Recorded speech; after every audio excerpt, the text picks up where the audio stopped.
Observation లో చాలా మంది కొత్త వాళ్ళే ఉన్నట్టుంది కదా, 1 or 2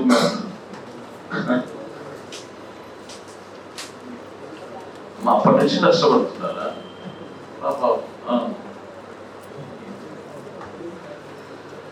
ఓకే, ఈ session 50 marks session, data interpretation and problem solving. So my name is Shankar Reddy. సరే, మనకి ఈ పేపర్ ఇన్వాల్వ్ చేసినప్పటి నుంచి డీల్ చేస్తున్న ఈ సబ్జెక్ట్ని, ఈ పేపర్ ఫ్రమ్ 2006 onwards మన బ్యాడ్ లైఫ్ 150 marks ఉన్న పేపర్ 50 marks కి తగ్గించడం. 50 marks ఉన్నప్పుడు సరే నేను కొద్దిగా ఎక్సెస్ చెప్తున్నానని భావించకండి. 2008, 2011 and 12, I think so. Paper 5 and data, that is 150 marks full paper. 3 recruitments లో కూడా ఈ పేపర్ కి నా స్టూడెంట్స్ ఎస్పెషల్లీ 150 పైన వచ్చిన వాళ్ళు దాదాపు 3 రిక్రూట్మెంట్ లో ఒక 35 members ఉంటారేమో.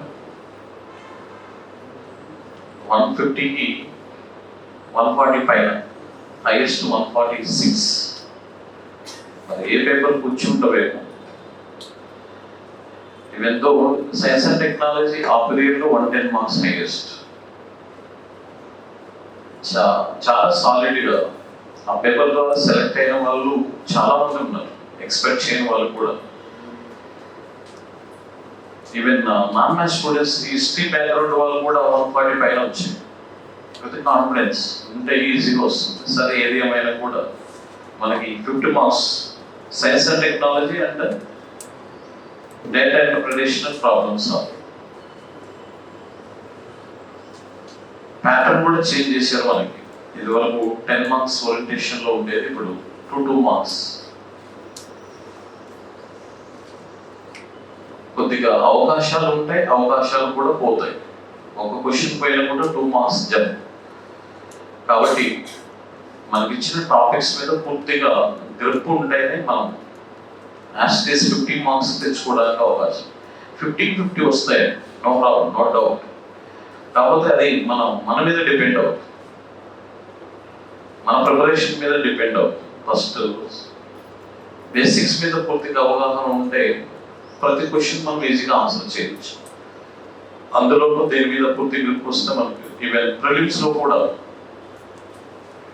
దాదాపు లాస్ట్ టైం 23 questions అడిగి ఇక్కడే ఎదురుగానే ఇళ్ళదే కంబైన్డ్ గా ఉండేది. నా దగ్గర ట్రైన్ పైన వాళ్ళు ఇదిగో ఉన్నారు, ఇద్దరు ముగ్గురు.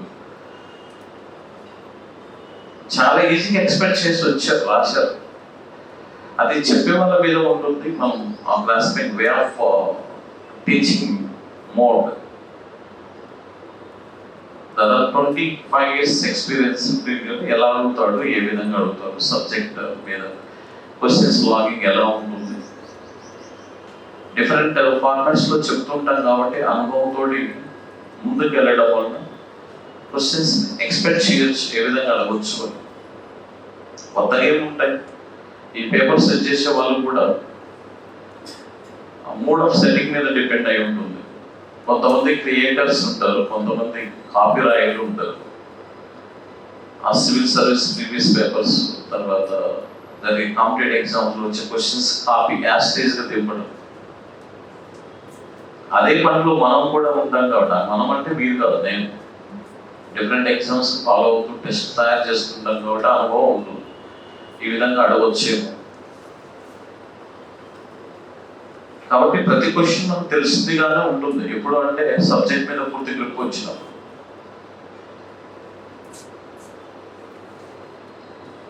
అయితే ఇక్కడ ఈ పేపర్ కు సంబంధించి పూర్తిగా నా మీద అయితే నాకు నమ్మకం ఉందండి. న్యాయం చేయొచ్చు ఈజీగా 100% అని. ఈవెన్ క్వశ్చన్ కూడా మిస్ కాదు. ఈవెన్ నాన్ మ్యాథ్స్ స్టూడెంట్స్ కూడా ఈజీగా తెచ్చుకోవచ్చు. కాకపోతే కొద్దిగా టైం స్పెండ్ చేయాలి. దీని మీద ఏదో history, geography, biology, science and technology, economic మాదిరి బయాడ్ చేయడం అవసరం లేదు. వన్స్ మనం క్లారిటీతో ఫాలో అవుతే మనం ఈజీగా అప్లై చేస్తూ రాయొచ్చు. ఆ బేసిక్స్ కావాలి. ఆ బేసిక్స్ మీద అవగాహన ఉంటే మనం ఈజీగా ఆన్సర్ చేయడానికి అవకాశం ఉంది. ఆ బేసిక్స్ అనేవి ఇక్కడ దొరుకుతాయి. ఆ బేసిక్స్ నుంచే మనం ముందుకు వెళ్ళడం జరుగుతుంది. దాన్ని మీరు సద్వినియోగపరచుకోగలిగితే డెఫినెట్గా మనం ఆశించింది ఇక్కడ మినిమం 20 తెచ్చుకోవచ్చు, అక్కడ 50 తెచ్చుకోవచ్చు. ఇక్కడ 20 అంటే ప్రిలిమినరీ, నాట్ అవుట్. మీరు ఎగ్జామ్ రాసిన తర్వాత కూడా శంకర్ రెడ్డి ఇక్కడే ఉంటాడు. మెయిన్స్ రాసిన తర్వాత కూడా ఆ డిస్కషన్ ఉంటుంది. క్వశ్చన్ అనేది మిస్ అవ్వదు అంటే దాని అర్థం మనం చెప్పినే రాకపోవచ్చు. కాకపోతే ఏమొస్తుంది, అప్రోచ్ మెథడ్స్ అవే ఉంటాయి కాబట్టి మనం అప్లై చేయడానికి ఏముంది అక్కడ ఈజీగా మనం చేయొచ్చు. అది పెద్ద ప్రాబ్లం ఇష్యూ కూడా కాదు. ఒకటైతే కాన్ఫిడెంట్గా చెప్పగలను, మీకు అక్కడ వచ్చి 20-25 క్వశ్చన్లు అయినా ఎక్కడ ప్రిలిమినరీలు, మెయిన్స్లో వచ్చేది 50 మార్కులు తెచ్చుకోవడం అయినా ఎక్కడ 1 మార్కు 2 మార్కులు తగ్గుతుందంటే లాస్ట్ పార్ట్ ఉంటుంది, డిసిషన్ మేకింగ్. అదే ప్యాసేజ్ అనాలిసిస్ ఉంటుంది. ఆ రైటింగ్ తప్పితే రైటింగ్ బట్టి 1-2 మార్కులు పోవడానికి అవకాశం ఉంది. అంతకంటే ఎక్కువ మార్కులు పోవు. అది కూడా ఎలా రాయాలి ఏంటి అనేది కూడా క్షుణ్ణంగా మనం డిస్కస్ చేయడం అనేది జరుగుతుంది. Okay, what ever it is, మీకు సిలబస్ మీద అవగాహన ఉండి ఉంటుంది, అందరి దగ్గర ఉంటుంది. మొత్తం మీద మనకి 3 పార్ట్స్ ఉన్నాయి. ఫస్ట్ 2 పార్ట్స్ వచ్చేసి మెయిన్స్ పాయింట్ ఆఫ్ వ్యూలో interpretation and what you reasoning, logical reasoning and analytical reasoning. And 3rd and 4th వచ్చేసరికి మనకి పూర్తిగా ఆప్టిట్యూడ్ ఉంటుంది. Aptitude and what you nothing but pure maths and maths aptitude part, అర్థమైంది. ఇక last వచ్చేసరికి మనకు decision making, problem solving, that is passage analysis. అది కూడా మీరు అనుకున్నంత ఇది ఉండదు, మీరు చదివిన మ్యాటర్ ఉంటుంది అక్కడ. కరెంట్ ఇష్యూస్కి సంబంధించిన ఒక ప్యాసేజ్ మనం మొహాన పడేస్తున్నాడు, కానీ క్వశ్చన్స్ చూసి రాయడం కాదు, ఇచ్చిన దానికి దాంట్లో ఉన్న మ్యాటర్ని తీసుకొని మనం ఎలాబరేట్ చేసి రాయాలి. జనరలిస్ట్ మోడ్లో రాయకుండా 1 or 2 సెంటెన్స్లో మనం కంప్లీట్ చేయగలిగితే ఈజీగా, అది మీరు మీకు ఈజీగా చేయవచ్చు. దానికి 10 మార్క్స్ ఉంటాయి, 5 క్వశ్చన్స్ ఉంటాయి. అవుట్ ఆఫ్ మనకి మొత్తం మీద 5 క్వశ్చన్ ఛాయిస్ ఉంటుంది. Out of 30 have to do 125. ఇది మొత్తం ఫాలో అవుతే ప్రిలిమినరీలో ప్రత్యేకంగా మనం చదవాల్సిన అవసరం లేదు. ప్రతిదీ కూడా మెయిన్స్లో వస్తుంది. జాక్పాట్ అనుకోవాలి, ప్రిలిమ్స్ కమ్ మెయిన్స్ 2 కూడా ఒకేసారి కవర్ అయిపోతాయి. మళ్ళీ చదవని అవసరం లేదు. కాకపోతే ఒకటి ముఖ్యంగా ఎన్నో ఖర్చు పెడుతుంటారు. ఒక 10 రూపీస్ టేబుల్స్ బుక్ ఉంటుంది చూడండి, ఎక్కాల బుక్ అండి. సరే ఎవరో ఫీల్ అవుతారనే కాదు, ఆ టేబుల్స్ ప్రాపర్గా నేర్చుకోగలిగితే ఫస్ట్ మన మీద మనకు కాన్ఫిడెన్స్ వస్తుంది. మన మీద మనకు కాన్ఫిడెన్స్ వచ్చినప్పుడు టార్గెట్ రీచ్ అవ్వడం అనేది పెద్ద విషయం కాదు. తర్వాత అప్ టు అట్లీస్ట్ 30 వరకు స్క్వేర్స్ నేర్చుకోవడం, అట్లీస్ట్ 20 వరకు క్యూబ్స్ నేర్చుకోవడం. రేపు మీ పిల్లలకు కూడా అవసరం అవుతుంది. అందుకే వాళ్ళు కూడా చెప్తారు అనమాట, అప్పుడు టేబుల్స్ చెప్తే అందుకే మీకు జాబ్ వచ్చింది, అందుకే నీకు డాడీ జాబ్ వచ్చిందంట. అప్రిషియేషన్ కూడా దొరుకుతుంది. ఏమై టేబుల్స్ రాకుండా రేపు లంచాలు తీసుకునేటప్పుడు ఆయన కావాలి కదా, ఏమై కాదు. సరే అంత దూరం మనకు వద్దులేండి, అవి కొద్దిగా అది నేర్పలేం కదా. టేబుల్స్ 3 టేబుల్ 4 టేబుల్ 5 టేబుల్ ఏమమ్మా, అది మరీ దారుణంగా ఉంటుంది బోర్డు మీద చెప్పడం.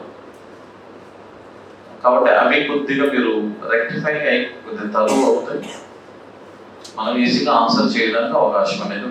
ఎందుకంటే ఫర్ ఎగ్జాంపుల్ ప్రతి దాంట్లో కూడా అవే క్వశ్చన్స్ వస్తూ ఉంటాయి. ఇప్పుడు అడిగే క్వశ్చన్స్ జనరల్గా మనం డిస్కస్ డిస్కస్ చేసినట్లయితే సిలబస్ అనేది మీ దగ్గర ఉంటుంది. ఈ సిలబస్ డిస్కస్ చేసిన తర్వాత ఎలా అడుగుతాడు ఏంటి అనేది చూద్దాం. First part 1 and part 2. These are nothing but what here data analysis, data interpretation.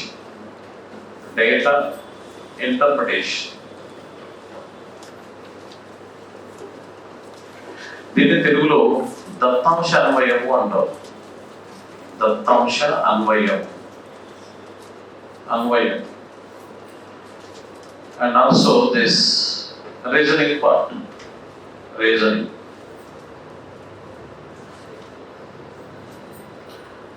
ఇది 10 marks. That is nothing but 20 marks weightage. 20 marks 2 session. ఖచ్చితంగా 20 దాంట్లోనే వస్తాయని కాదు, వాళ్ళు ఇచ్చిన సిలబస్ ప్రకారం మనం చూస్తే. Data interpretation means nothing but drawing conclusions from the suitable figures by using ratio, percentage and average. అంటే బొమ్మల రూపంలో ఇవ్వబడిన దత్తాంశముల నుండి సరైన నిర్ణయాలు రాబట్టడం. Drawing conclusions from the what is suitable figures by using applications like ratio, percentage and what average. ఈ మూడింటి మీద అప్లికేషన్స్ లేకపోతే మిస్ అవుతే మనం ఆ కంక్లూజన్స్ రాబట్టడం అనేది చాలా చాలా కష్టంగా ఉంది. ఈవెన్ ఫర్ మ్యాథ్స్ స్టూడెంట్స్ కూడా దేని కింద రాయాలి, దేనిపైన రాయాలి. అప్పుడే గుర్తొస్తుంది నాది బీకాము, నాది బిఏ, నాది బిఎస్సి, నాది బీజెడ్సి. అవి రాకుండా ఉండాలి అని అంటే ఫస్ట్ ఈ అప్లికేషన్స్ మీద పూర్తిగా అవగాహన రావాలి. అసలు పర్సంటేజ్ అంటే ఏంటి, ఈ 100% ఏ సందర్భాల్లో ఉపయోగిస్తాం, ఫ్రాక్షన్ ఫార్మాట్స్ లో వాటిని అప్లికేషన్స్ లో ఏ విధంగా ఉపయోగించడం జరుగుతుంది. మరి దీని నుంచి వచ్చే 10 నుంచి 15, 12 మార్కులు రావాలంటే ఫస్ట్ వాటి మీద గ్రిప్ రావాలి. ఏంటంటే percentage, ratio and what average. అది కూడా మన సిలబస్ లో ఇంటర్నల్ టాపిక్స్. అవి చెప్పుకుంటూనే దీంట్లోకి వస్తాం కాబట్టి అక్కడ వచ్చే క్వశ్చన్స్ తో పాటు ఇక్కడ కూడా ఇవి ఈజీగా ఆన్సర్ చేయడానికి అవకాశం. మీరు నాన్ మ్యాథ్స్ అని బెంగపడాలని అవసరం లేదు. ఏ రోజు ఆ రోజు రెగ్యులర్గా క్లాసెస్కి వచ్చి చెప్పినట్టు ఫాలో అవుతూ ఏ రోజు ఆ రోజు 1 hour దాని మీద కేటాయించండి. మొదలై ఎగ్జామ్ అప్పుడు చూడండి. మిగతా వాటి మాదిరి ఎస్ఏ మాదిరి రాయని అవసరం లేదు. కాకపోతే ఉన్న కొద్దిసేపు, ఈ క్లాస్లో ఉన్న కొద్దిసేపు అక్కడ ప్రాక్టీస్ చేసే ఆ కొద్దిసేపు కూడా కాన్సన్ట్రేషన్ అనేది అవసరం. ఎందుకు అలా చేయాల్సి వచ్చింది, మనం ఎందుకు ఇలా చేస్తున్నాం, ఇక్కడ చెప్పే ప్రతి వర్డ్ కనుక కొద్దిగా క్షుణ్ణంగా మీరు ఫాలో అవ్వగలిగితే మరలా చేయడం అవసరం లేదు. అప్పుడు నాన్ మ్యాథ్స్ ఫీలింగ్ అనేది రాదు. మ్యాథ్స్ వాళ్ళకంటే మీరు చాలా ప్రాపర్గా చేస్తారు. ఆ మ్యాథ్స్ వాళ్ళకేమో ఒక రకమైన ఈగో ఫీలింగ్, నాది అన్నట్టు. నాది అంటే అది నాకు ఇస్తుంది. దీనిలో మార్కులు పోయేది ఎవరికంటే మ్యాథ్స్ స్టూడెంట్కి. బలుపు ఎక్కువ, మదము, బలుపు, కొవ్వు అవి ఎక్కువ. దాంతో ఏం చేస్తున్నారు, నెగ్లిజెన్స్ ఎక్కువగా ఉంటుంది. తద్వారా ఏమవుతున్నారు, లాగి తంత ఎక్కడ పడతారో పడుతుంది. నేను ఇట్లాంటి పదాలు ఉపయోగిస్తున్నాను, నా మ్యాథ్స్ నా మీద బల కోపం అవ్వదు. నేను ఎదురుపడ్డా అంటే వాళ్ళ కోపం. సో దాని గురించి అవసరం లేదు. దీంట్లో ఎక్కువ మార్కులు వచ్చేది నాన్ మ్యాథ్స్ వాళ్ళకే. రేపు ఎగ్జామ్కి రాసిన తర్వాత కూడా ఫైనల్గా వస్తుంది. 50కి 50 వచ్చినా, 49 వచ్చినా, 48 వచ్చినా ఆర్ట్స్తో సైన్స్ స్టూడెంట్గా వస్తుంది. మ్యాథ్స్ వాళ్ళకి రావు. ఎందుకంటాం, కింద నుంచి బలుపు ఉంటుంది అన్నమాట. నాదే ఎక్కడోసారి అది జంప్ అవుతుంది. ఎవరికైనా ఏమైనా కూడా ఇప్పుడు పోయినసారి డిఫరెంట్ ఫార్మాట్స్ అడిగాడు. ఈ క్వశ్చన్ 20 ఎగ్జామ్స్ అడిగాడు. 9, 19, 40 తర్వాత డాష్ 9, 19, 40 డాష్. డిఫరెంట్ టైప్స్ లో అడుగుతున్నప్పుడు 1990 9, 19, 40 అండ్ డాష్ సమ్ నెంబర్ ఏదో ఉంది, చూద్దాం వస్తుంది. జనరల్గా దీన్ని అప్లై చేసేటప్పుడు ఏం చేస్తాం మనం, ఇది ఇంక్రీజింగ్ ఆర్డర్లో ఆరోహణ క్రమంలో సాధారణంగా మనం చేసే మెథడ్ ఏవైనా చూడండి, మనకి చదివేటప్పుడు లేదా ఎగ్జామ్ రాసేటప్పుడు అంశాలు గుర్తు తెచ్చుకోవడానికి ప్రయత్నం చేస్తూ ఉంటాం. అప్పుడు ఎప్పుడు రీకాల్ చేసుకోవడానికి ప్రయత్నం చేస్తాం, ఏ లిమిట్స్లో అయితే మనం ప్రిపరేషన్ ఉంటుందో ఆ చదివిన అంశాలే రీకాల్ చేయడానికి అవకాశం ఉంటుంది, గుర్తు చేసుకోవడానికి అవకాశం. మనం చదవని అంశాలను గుర్తు చేసుకోవడానికి వీలుంటుందా? ఎట్టి పరిస్థితులు కాదు. అంటే ఇక్కడ వైడ్ రేంజ్ ఆఫ్ ప్రిపరేషన్ అనేది చాలా చాలా అవసరం. సరే, మీరు ఇండివిజువల్గా కూర్చొని ప్రిపరేషన్లో ఉన్నప్పుడు ఆ అవకాశాలు తక్కువగా ఉంటాయి. ఒక ప్రాపర్ గైడెన్స్ ఇచ్చే వాళ్ళ దగ్గర ఒకసారి ట్రైన్ అప్ అవుతే ఆ లిమిట్స్ చెరిగిపోతాయి, దాటిపోతుంది. తద్వారా క్వశ్చనింగ్ ఎలా ఉంటుంది అనేది ఆలోచించడానికి అవకాశం. ఇది క్వశ్చన్ మనం చూస్తే 9th టేబుల్ 9 2s what 18 + 1 ఎన్నిసార్లు అవుతున్నాయి? 9 × 2 + 1 ఎంత? 19 అంటాం. 19 × 2 + 2 ఎంత? 40. అసలు మన ఆనందానికి అవధులే ఉండవు. 2 మార్కులు వస్తున్నాయంటే లేదా ప్రిలిమినరీలో 1 మార్క్ వచ్చిందంటే కూడా ఆ సంతోషం వేరు. తర్వాత ఏం చేస్తాం? Into is fixed, but add చేసేటప్పుడు అది ఏమవుతుంది? పెరుగుతూ ఉంది. తర్వాత ఏం రాస్తాం? 40 × 2 + 3 ఎంత? ఇది 83. ఇక్కడ వచ్చేసరికి 146 ఉంటుంది. కింద 83 అనేది ఛాయిస్ లో బ్లిక్ బ్లిక్ అంటూ ఉంటుంది, రా అని పిలుస్తుంది. ఏం చేస్తాం? వచ్చింది కదా అని 83 దగ్గర పోయి రుద్దేసి గట్టిగా రుద్దేసి వస్తుంది. మరి 83కి డబల్ చేస్తే ఇది వస్తుందా? అట్లీస్ట్ మినిమం సెన్స్ ఉంటాయి. 83కి డబల్ ఎంత అవుతుంది?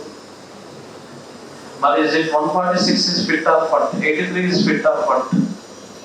Minimum sense as a group of student గా మెచ్యూర్డ్ మైండ్ తోటి ఆలోచిస్తే మనం క్వశ్చన్ ఆన్సర్ ఉద్దేటప్పుడు బబ్లింగ్ చేసే ముందు మినిమం ఉన్నవాళ్ళు ఇది ఆన్సర్గా ఎలా చూస్ చేసుకుంటారు, అది మినిమం మనకు ఉండవలసిన ఆన్సర్ చేసేటప్పుడు అది ఎలా ఎంతవరకు ఫిట్ అవుతుంది.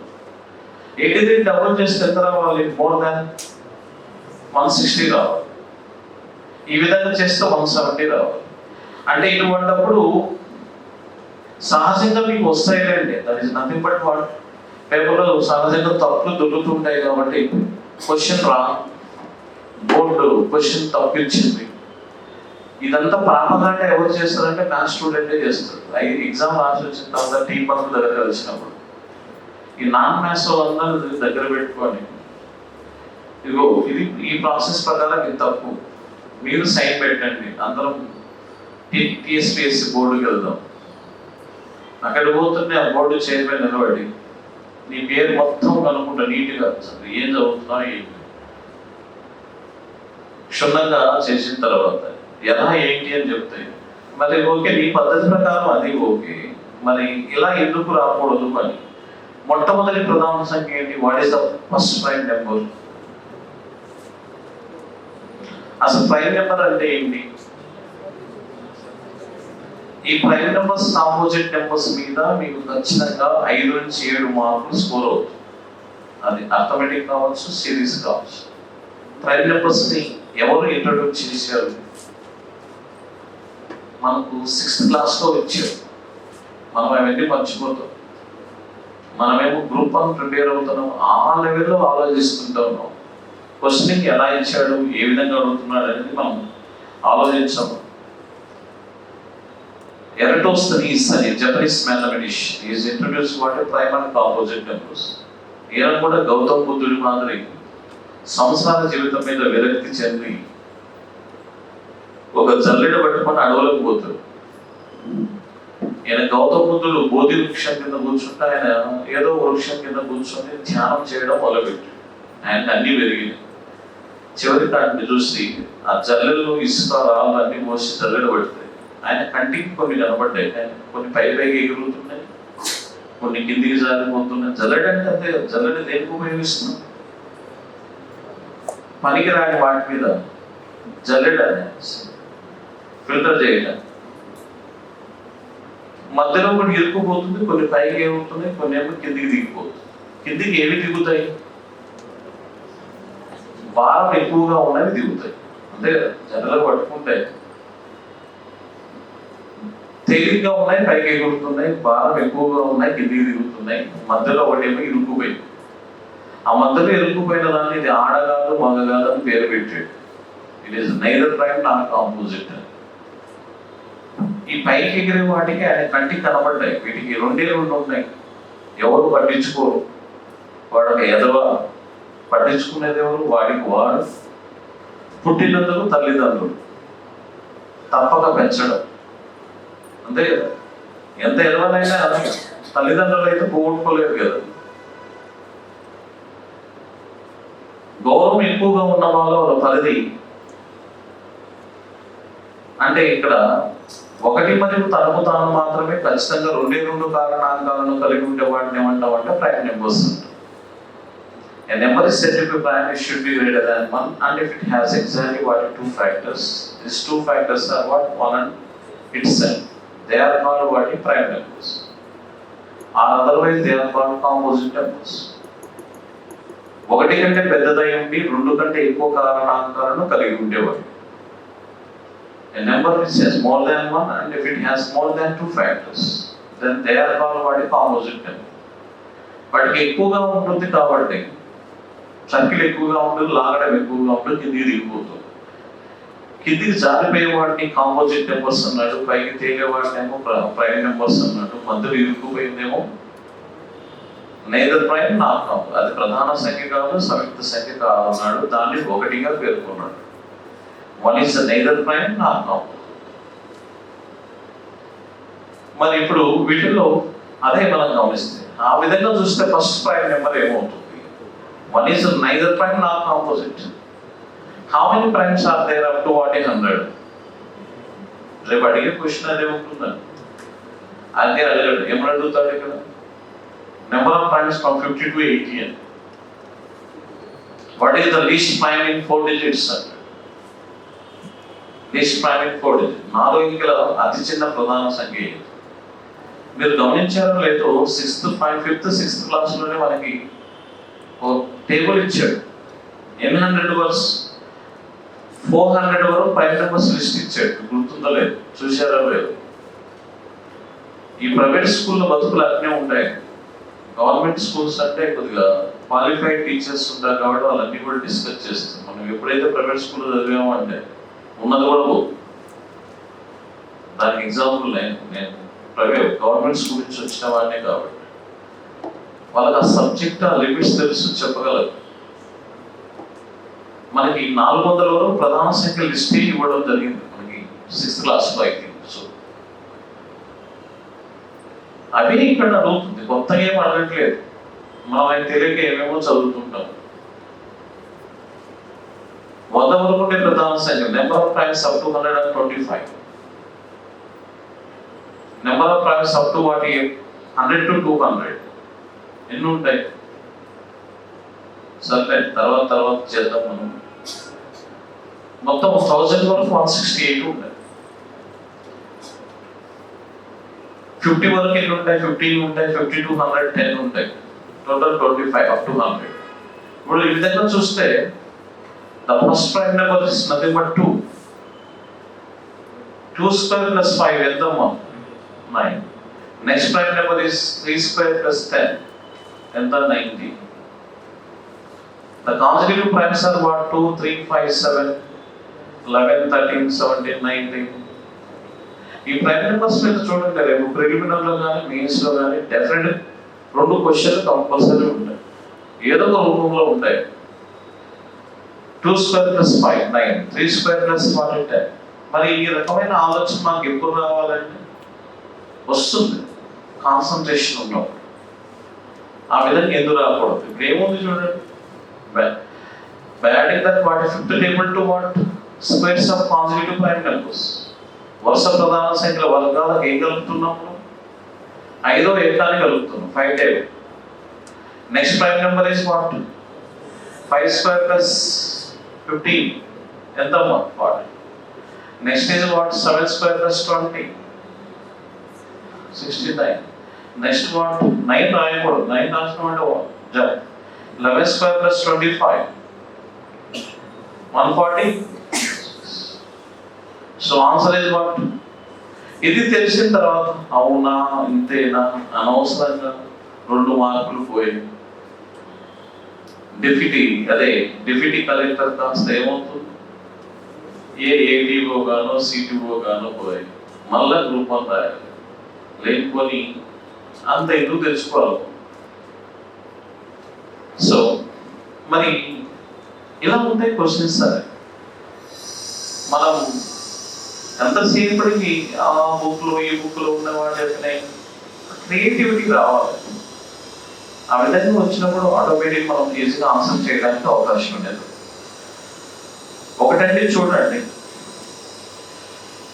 ఈ సబ్జెక్ట్ మీద మీరు ఎంతగా కాన్సన్ట్రేట్ చేసి ఎంతగా ప్రాక్టీస్ చేస్తారో అంతగా మీ మైండ్ పవర్ పెరుగుతుంది. మిగతా సబ్జెక్ట్ మీద దాని ప్రభావం అనేది పాజిటివ్గా ఎఫెక్టివ్నెస్ చాలా చూపిస్తుంది.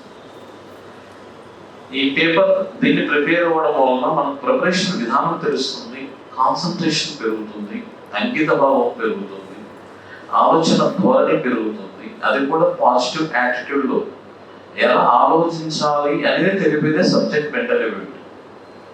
అందుకే ప్రతి కాంపిటేటివ్ ఎగ్జామ్లో ఒక పార్ట్గా ఉంటుంది. అందుకే దీన్ని ఏమంటారు? మెంటల్, పేరులో మెంటల్ ఎబిలిటీ అని, మానసిక సామర్థ్యం. మానసికంగా ఎంత దృఢంగా ఉన్నాం, మీ యొక్క నిర్ణయాలు ఏ విధంగా పాజిటివ్గా ఉన్నాయి, డిసిషన్ మేకింగ్ ఎలా ఉంది. ఈ మామూలేనండి, మిగతా వాటిని తప్పు పట్టట్లేదు, కానీ పాజిటివ్ థింకింగ్నెస్ ఎలా ప్రాణికల ఆడాలో ఎలా గుర్తుపెట్టుకోవాలి, ఏ విధంగా థింక్ చేయాలి, ఎకానమీలో డేటాను ఎలా గుర్తుపెట్టుకోవాలి, పార్టీలో ఆర్టికల్స్ తర్వాత ఇవన్నీ ఎలా గుర్తుపెట్టుకోవాలి. ప్రతి సబ్జెక్ట్ని నేర్పించేది ఇది, ఎలా థింక్ చేయాలి, ఏ విధంగా వాటిని మనం ఆర్డర్లో థింక్ చేస్తే మనం ఈజీగా మనం ఆన్సరింగ్ చేయగలం. దాన్ని వదిలేసి మనం ఏమంటాం అంటే నాన్ మ్యాథ్స్ కదా పోతే పోయింది, హిస్టరీ చూసుకుందాం, కరెంట్ అఫైర్స్ చూసుకుందాం, జాగ్రత్త చూసుకుందాం అంటే ఎక్కడ నాకు ఇచ్చి ఎక్కడ నాకు ఇస్తాయి. ఏమైనా అంత ఈజీగా ఉంటాయా? ఆ పార్టీలో ఎక్కడో అడుగుతాడు. డైరెక్ట్ కొద్దిగా కాన్సన్ట్రేట్ చేస్తే ఫుడ్ పెట్టేది ఇదే.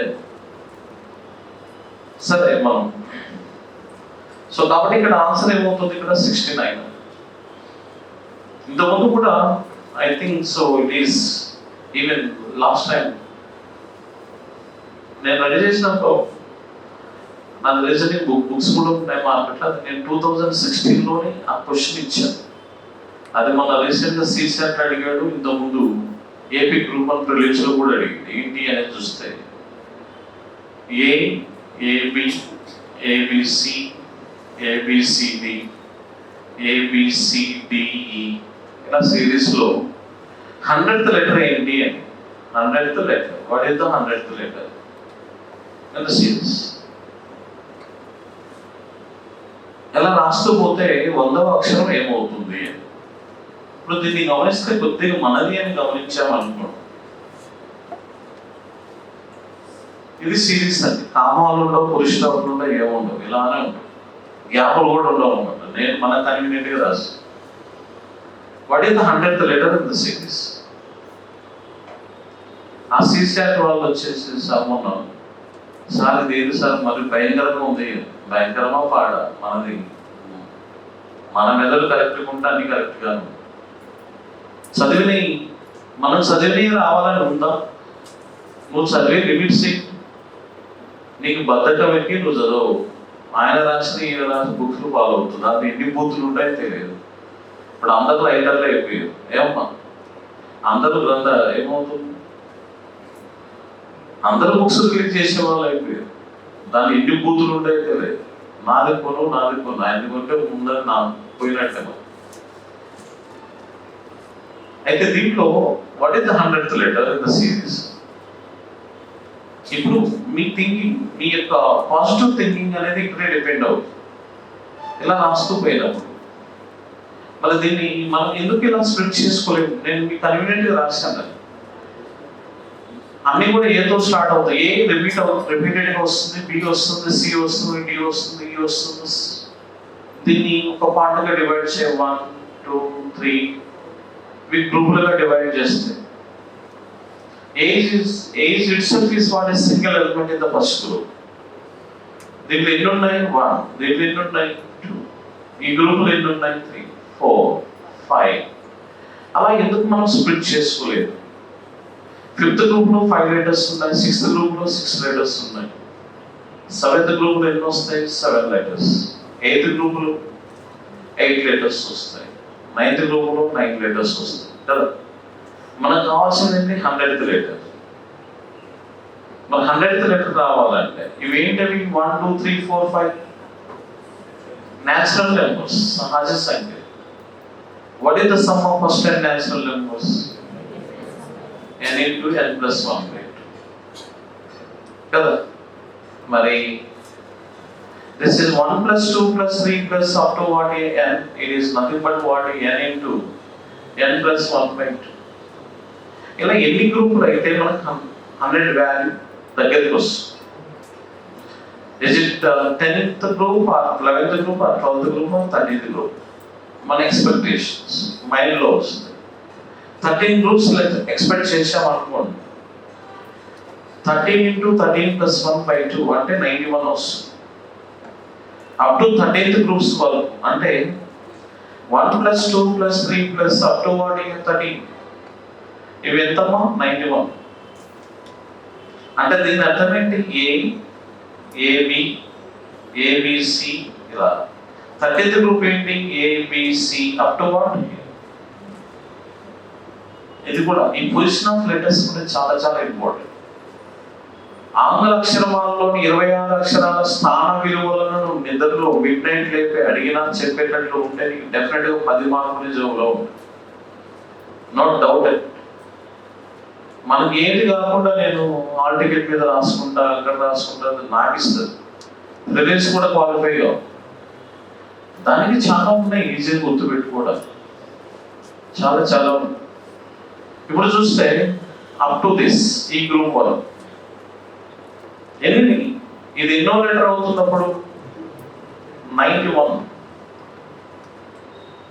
తర్వాత మళ్ళీ దేంతో స్టార్ట్ అవుతుంది? 91కి ఎంత కలిపితే 100 అవుతుంది? ఇదే కదా minimum sensor. After 13th 14th group start. That will starts from what? A to what? 91కి ఎంత కలిపితే 100 అయింది? What is the 9th letter in the alphabet? అదే మనకు చిన్న మెదడు పని చేయాలి, పెద్దది పని చేయాలి. ప్రతిసారి పెద్దదే పని చేయడం అవసరం. ఏముంటదండి? ఏముండదు. దీని మీద ఫస్ట్ స్టార్టింగ్ లో దీని మీద కొద్దిగా కాన్సన్ట్రేట్ చేయండి. సబ్జెక్ట్ మీద మీకు మిగతా సబ్జెక్ట్ మీద ఎంత కీన్ అబ్జర్వేషన్ లో డెవలప్మెంట్ కనబడుతుందో చూడండి. అది తెలియక మనం ఏం చేస్తామంటే, ఏమైనా ఎంతవరకు ప్రిపరేషన్ వచ్చింది? అయిపోయింది సార్, 2 రౌండ్లు అయిపోయింది, 3వ రౌండ్లో ఉన్నాం. పనికి మాట్లాడు రౌండ్ అంటే 6 రౌండ్లు కదా. రౌండ్ అంటే ఎన్ని రౌండ్లు అనేది కాదు.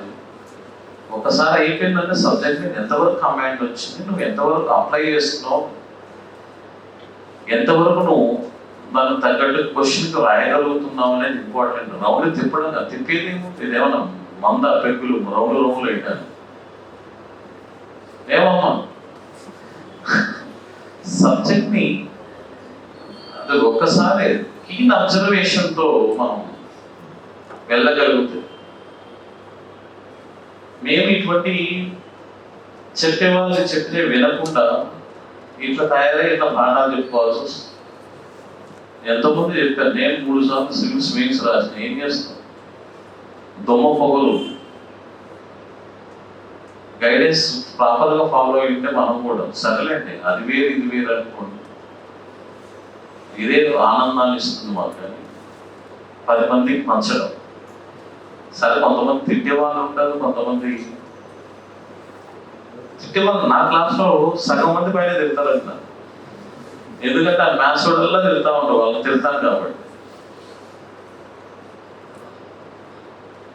ఇక ఆమె అయితే అప్పటి నుంచి ఇప్పుడు వరకు వేస్తానే ఉంటుంది, వేస్తా ఉంటాడు.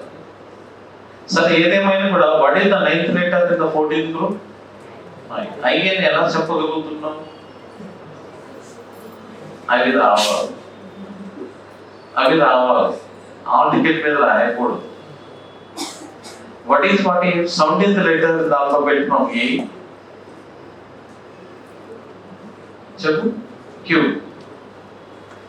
What is the 11th letter from Z?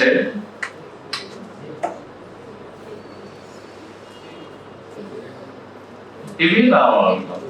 మీకు అర్థమైతే లేదో, మన ప్రిలిమ్స్ లో 2 క్వశ్చన్లు అడిగాడు ఇక్కడ. వీటిని ఆపోజిట్ లెటర్స్ అంటాం.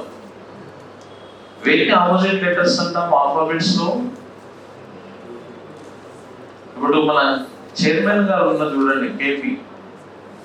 ఈ KNP are opposite letters.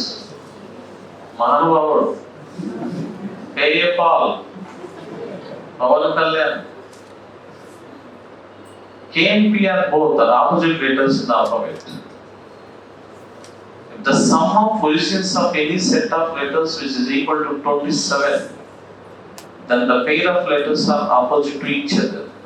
In series లో ప్రతి సిరీస్ లో కూడా అడిగేది అవి తెలియక గుంజుకుంటా ఉంటాం, ముందుకి వెనక్కి గ్యాపులు. ఆపోజిట్ లెటర్స్ అంటే ఏం లేదు. A for Aja, B for boy, C for 6, D for you, E for evening, F for 4, G for what is GST, GNT are opposite letters. H for high school, H and S are opposite letters. I for Indian Railway or international relations, I and R opposite letters. J for Jack and Queen, Packard. J and Q opposite letters. K for what is KP.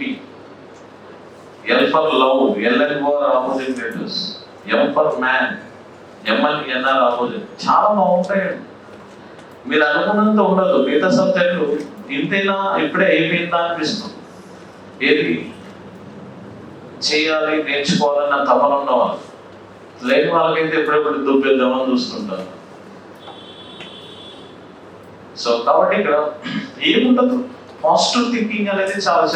ఇప్పుడు ఏమొస్తున్నాము ఇక్కడ 100th letter? Nothing is they. చాలా simple గా మన question అని. అలానే దీంట్లోనే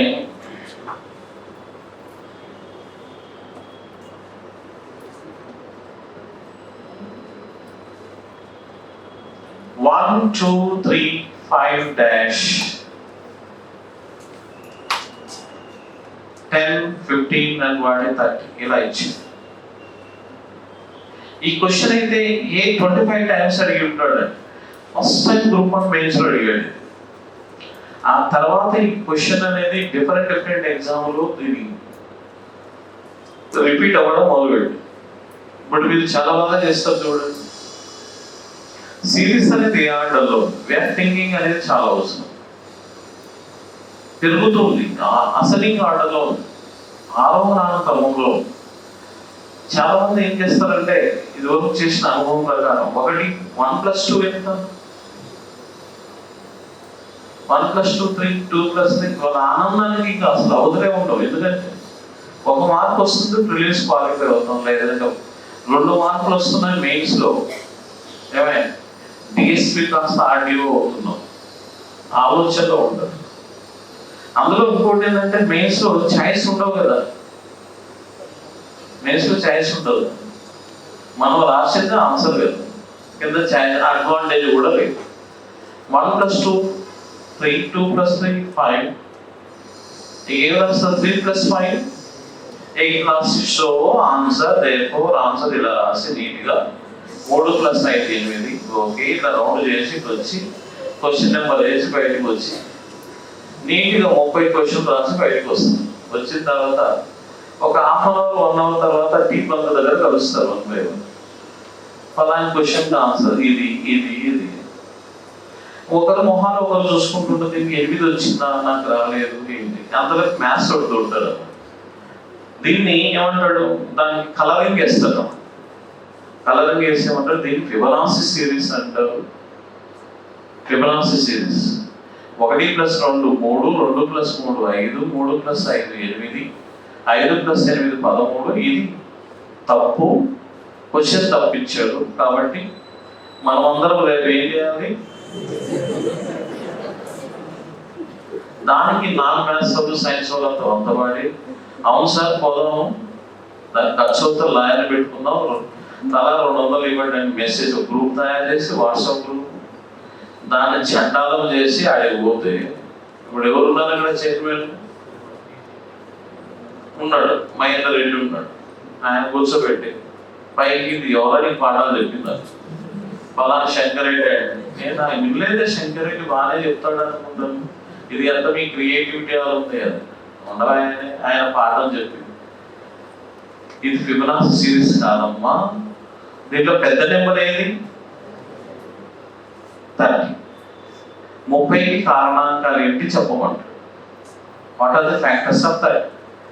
ఇక factors of 30 అంటే కొడుకుంటే ఏంటి ఫ్యాక్టర్స్ ఏంటి, ఫ్యాక్టర్స్ అంటే ఏంటి, మళ్ళీ మల్టిపుల్ అంటే ఏంటి, మళ్ళీ ఆయన పాఠం మొదలు. ఫ్యాక్టర్స్ అంటే కారణాంకాలు అంటారు బాబు. 1 is common factor to each and every number. Every number is itself is a factor. 2 కారణాంకాలు ఉంటే వాటి 10 నెంబర్స్ అని ఆయన ఒక అర్ధగంట సేపు క్లాస్ పీకొని పీకి ఇక తర్వాత బయటకు వచ్చేసరికి మ్యాథ్స్ వాడు కనబడు. ఎట్లా కనబడుతూ బూతులు తిరుగుతారు వాడు జంప్. ఇప్పుడు factors of 30. 1 is common factor. Every number has at least 2 factors. The number which has exactly 2 factors, they are called prime numbers, or otherwise they are called composite numbers. ఖచ్చితంగా 2 కారణాంకాలను కలిగి ఉండే వాటిని ప్రధాన సంఖ్యలు అంటాం. 2 కంటే ఎక్కువ ఉంటేనేమో సంయుక్త సంఖ్యలు అంటాం. అవేనండి బేసిక్స్, ఏం నథింగ్ ఈజ్ దట్. మనం అవి తెలియక మనం ఏం చేస్తామంటే గ్రూపుల దగ్గరికి వస్తాం ఫస్ట్. ఇంకా రెండోది ఏంటంటే నాకు గ్యాప్ ఎక్కువ వచ్చిందని ఏదో ఒక వంక. ఏమంక చాలా రోజులు అయింది కదా గ్యాప్, అర్థమైందా. ఇంకా మూడోది ఏంటి, ఏదైనా జాబ్ చేస్తుంటే ఇవన్నీ మర్చిపోయి చాలా రోజులు అయింది సార్ ఇప్పుడిప్పుడే అంటే మరి ఏదైనా ఫ్రీ వస్తుందా, మరి రాలేదు, నేర్చుకోవాలి తప్పదు. ఎట్లా మరి ఇప్పుడు చూస్తే 30 ఫ్యాక్టర్స్ ఏంటి, factors of 30. 1 is common factor. Is it 2 is a factor? 3, 5, 5 ఎన్ని టైమ్స్ పోతుంది, 6. 3 ఎన్ని టైమ్స్ పోతుంది, 3 ఎన్ని టైమ్స్ పోతుంది, 2 అనేది ఎన్ని టైమ్స్ పోతుంది, 1 అనేది 30. ఈ రెండుని కంపేర్ చేస్తే అది వచ్చింది. అబ్బా ఇంతేనా ఆన్సర్, ఇది ఎందుకు రాలేదు నాకు, నీకు ఎందుకు రాలేదంటే నీ వే ఆఫ్ అప్రోచ్ డిఫరెంట్ గా ఉంది, ఆ థింకింగ్ అనేది వేరే లెవెల్లో. తెలిస్తే ఇంతేనా అనిపిస్తుంది, తెలియనంత వరకు ఏమవుతుంది, దాన్ని ఏమంటాం పాజిటివ్ థింకింగ్ అంటాం. టైం పడుతుంది. ఈ విధంగా ఆలోచన ధోరణి పెంచుకోవడం అనేది ప్రతి దాంట్లో కూడా, అందులో గ్రూప్ ఆఫ్ మెయిన్స్ లో చాలా చాలా అవసరం మిగతా సబ్జెక్టు రాసేటప్పుడు. సో కాబట్టి ఇది అందుకే నేను చెప్తాను ఏంటిది, పిల్లలు లాంటిది మిగతా సబ్జెక్టులకి చదవడము, తర్వాత ప్రిపేర్ అవ్వాల్సిన విధానము, ఆలోచన ధోరణి పెంచుతుంది అని. కాబట్టి దీన్ని కొద్దిగా నెగ్లెక్ట్ చేయడానికి ప్రయత్నం చేయకండి, దాన్ని ఆలోచించడానికి ప్రయత్నం చేయండి. తద్వారా ఏమవుతుందంటే ఆ ఎఫెక్టివ్నెస్, ఆ రిజల్ట్ అనేది తర్వాత మీకు చాలా కనబడుతుంది. కాబట్టి ఆన్సర్ ఏమొస్తుందమ్మా, ఇంతేనా అనిపిస్తుంది తెలిస్తే. తెలియనంత వరకు సినిమా చూపిస్తుంది, సినిమాల చిత్రాలు అన్ని ఇక్కడే కనబడతాయి. కాబట్టి కొద్దిగా observation is very very important. అవి చేసే ముందు మనకు కావాల్సిన బేసిక్స్ మీద అవగాహన రావడం, కాబట్టి ఈ టైప్స్ ఆఫ్ నెంబర్స్ మీద పూర్తిగా అవగాహన రావాలి. Even numbers, odd numbers, prime numbers and composite numbers. Prime numbers at least మనకి 100 వరకు రాసేటట్టు రావాలి. మినిమం మనం ప్రీవియస్ పేపర్ చూస్తే మొత్తం అవే ఉంటాయి, మనం అవి చూడం. మనకేమో టెన్షన్ ఎక్కువ, టెన్షన్లో ఏం చదువుతున్నాం మనకే అర్థం కాదు. బుక్స్ అన్ని రెడీగా పెట్టుకుంటాం, ఒక టైం టేబుల్ తయారు చేసి పెట్టాం. ఆ టైం టేబుల్ 2 రోజులకు అది ఎక్కడ పోతుందో తెలియదు. పక్కన ఒకడు వచ్చి గోపుతుంటాడు, పోతుంటాం. ఆ సిలబస్ ఆ టైం టేబుల్ పోతుంది, దాన్ని తప్పిపోయా ఏమొస్తుంది అక్కడ నీకేం, నువ్వే ఏమవుతుంది, రాజపడుతుంటావు ప్రతిదానికి. 3-4 డేస్కి ఒకసారి నీకేం నువ్వేమవుతావు, రాజపడి మళ్ళీ టైం టేబుల్ తయారు చేస్తావు. పాయ నేను చదివేది లాస్ట్కి వచ్చేసరికి ఏమవుతుంది, చివరికి 10 రోజులు ఉన్నాయి, నెక్స్ట్ గ్రూప్ అని చూద్దాంలే, నోటిఫికేషన్ ఎప్పుడు వస్తుందని మళ్ళీ పక్కన ఎంక్వైరీ చేస్తాం. అసలు పోయింది కానీ ఇలా మనవి జీవితాలు టైంకి ఏమైనా ఇన్ టైంలో జాబ్ వస్తే మీ డిమాండ్ పెరుగుతుంది, తద్వారా మీ దాటి డిమాండ్ పెరుగుతుంది. ఇప్పుడు 20 అన్నవాడు అది వస్తుంది ఏమవుతుంది,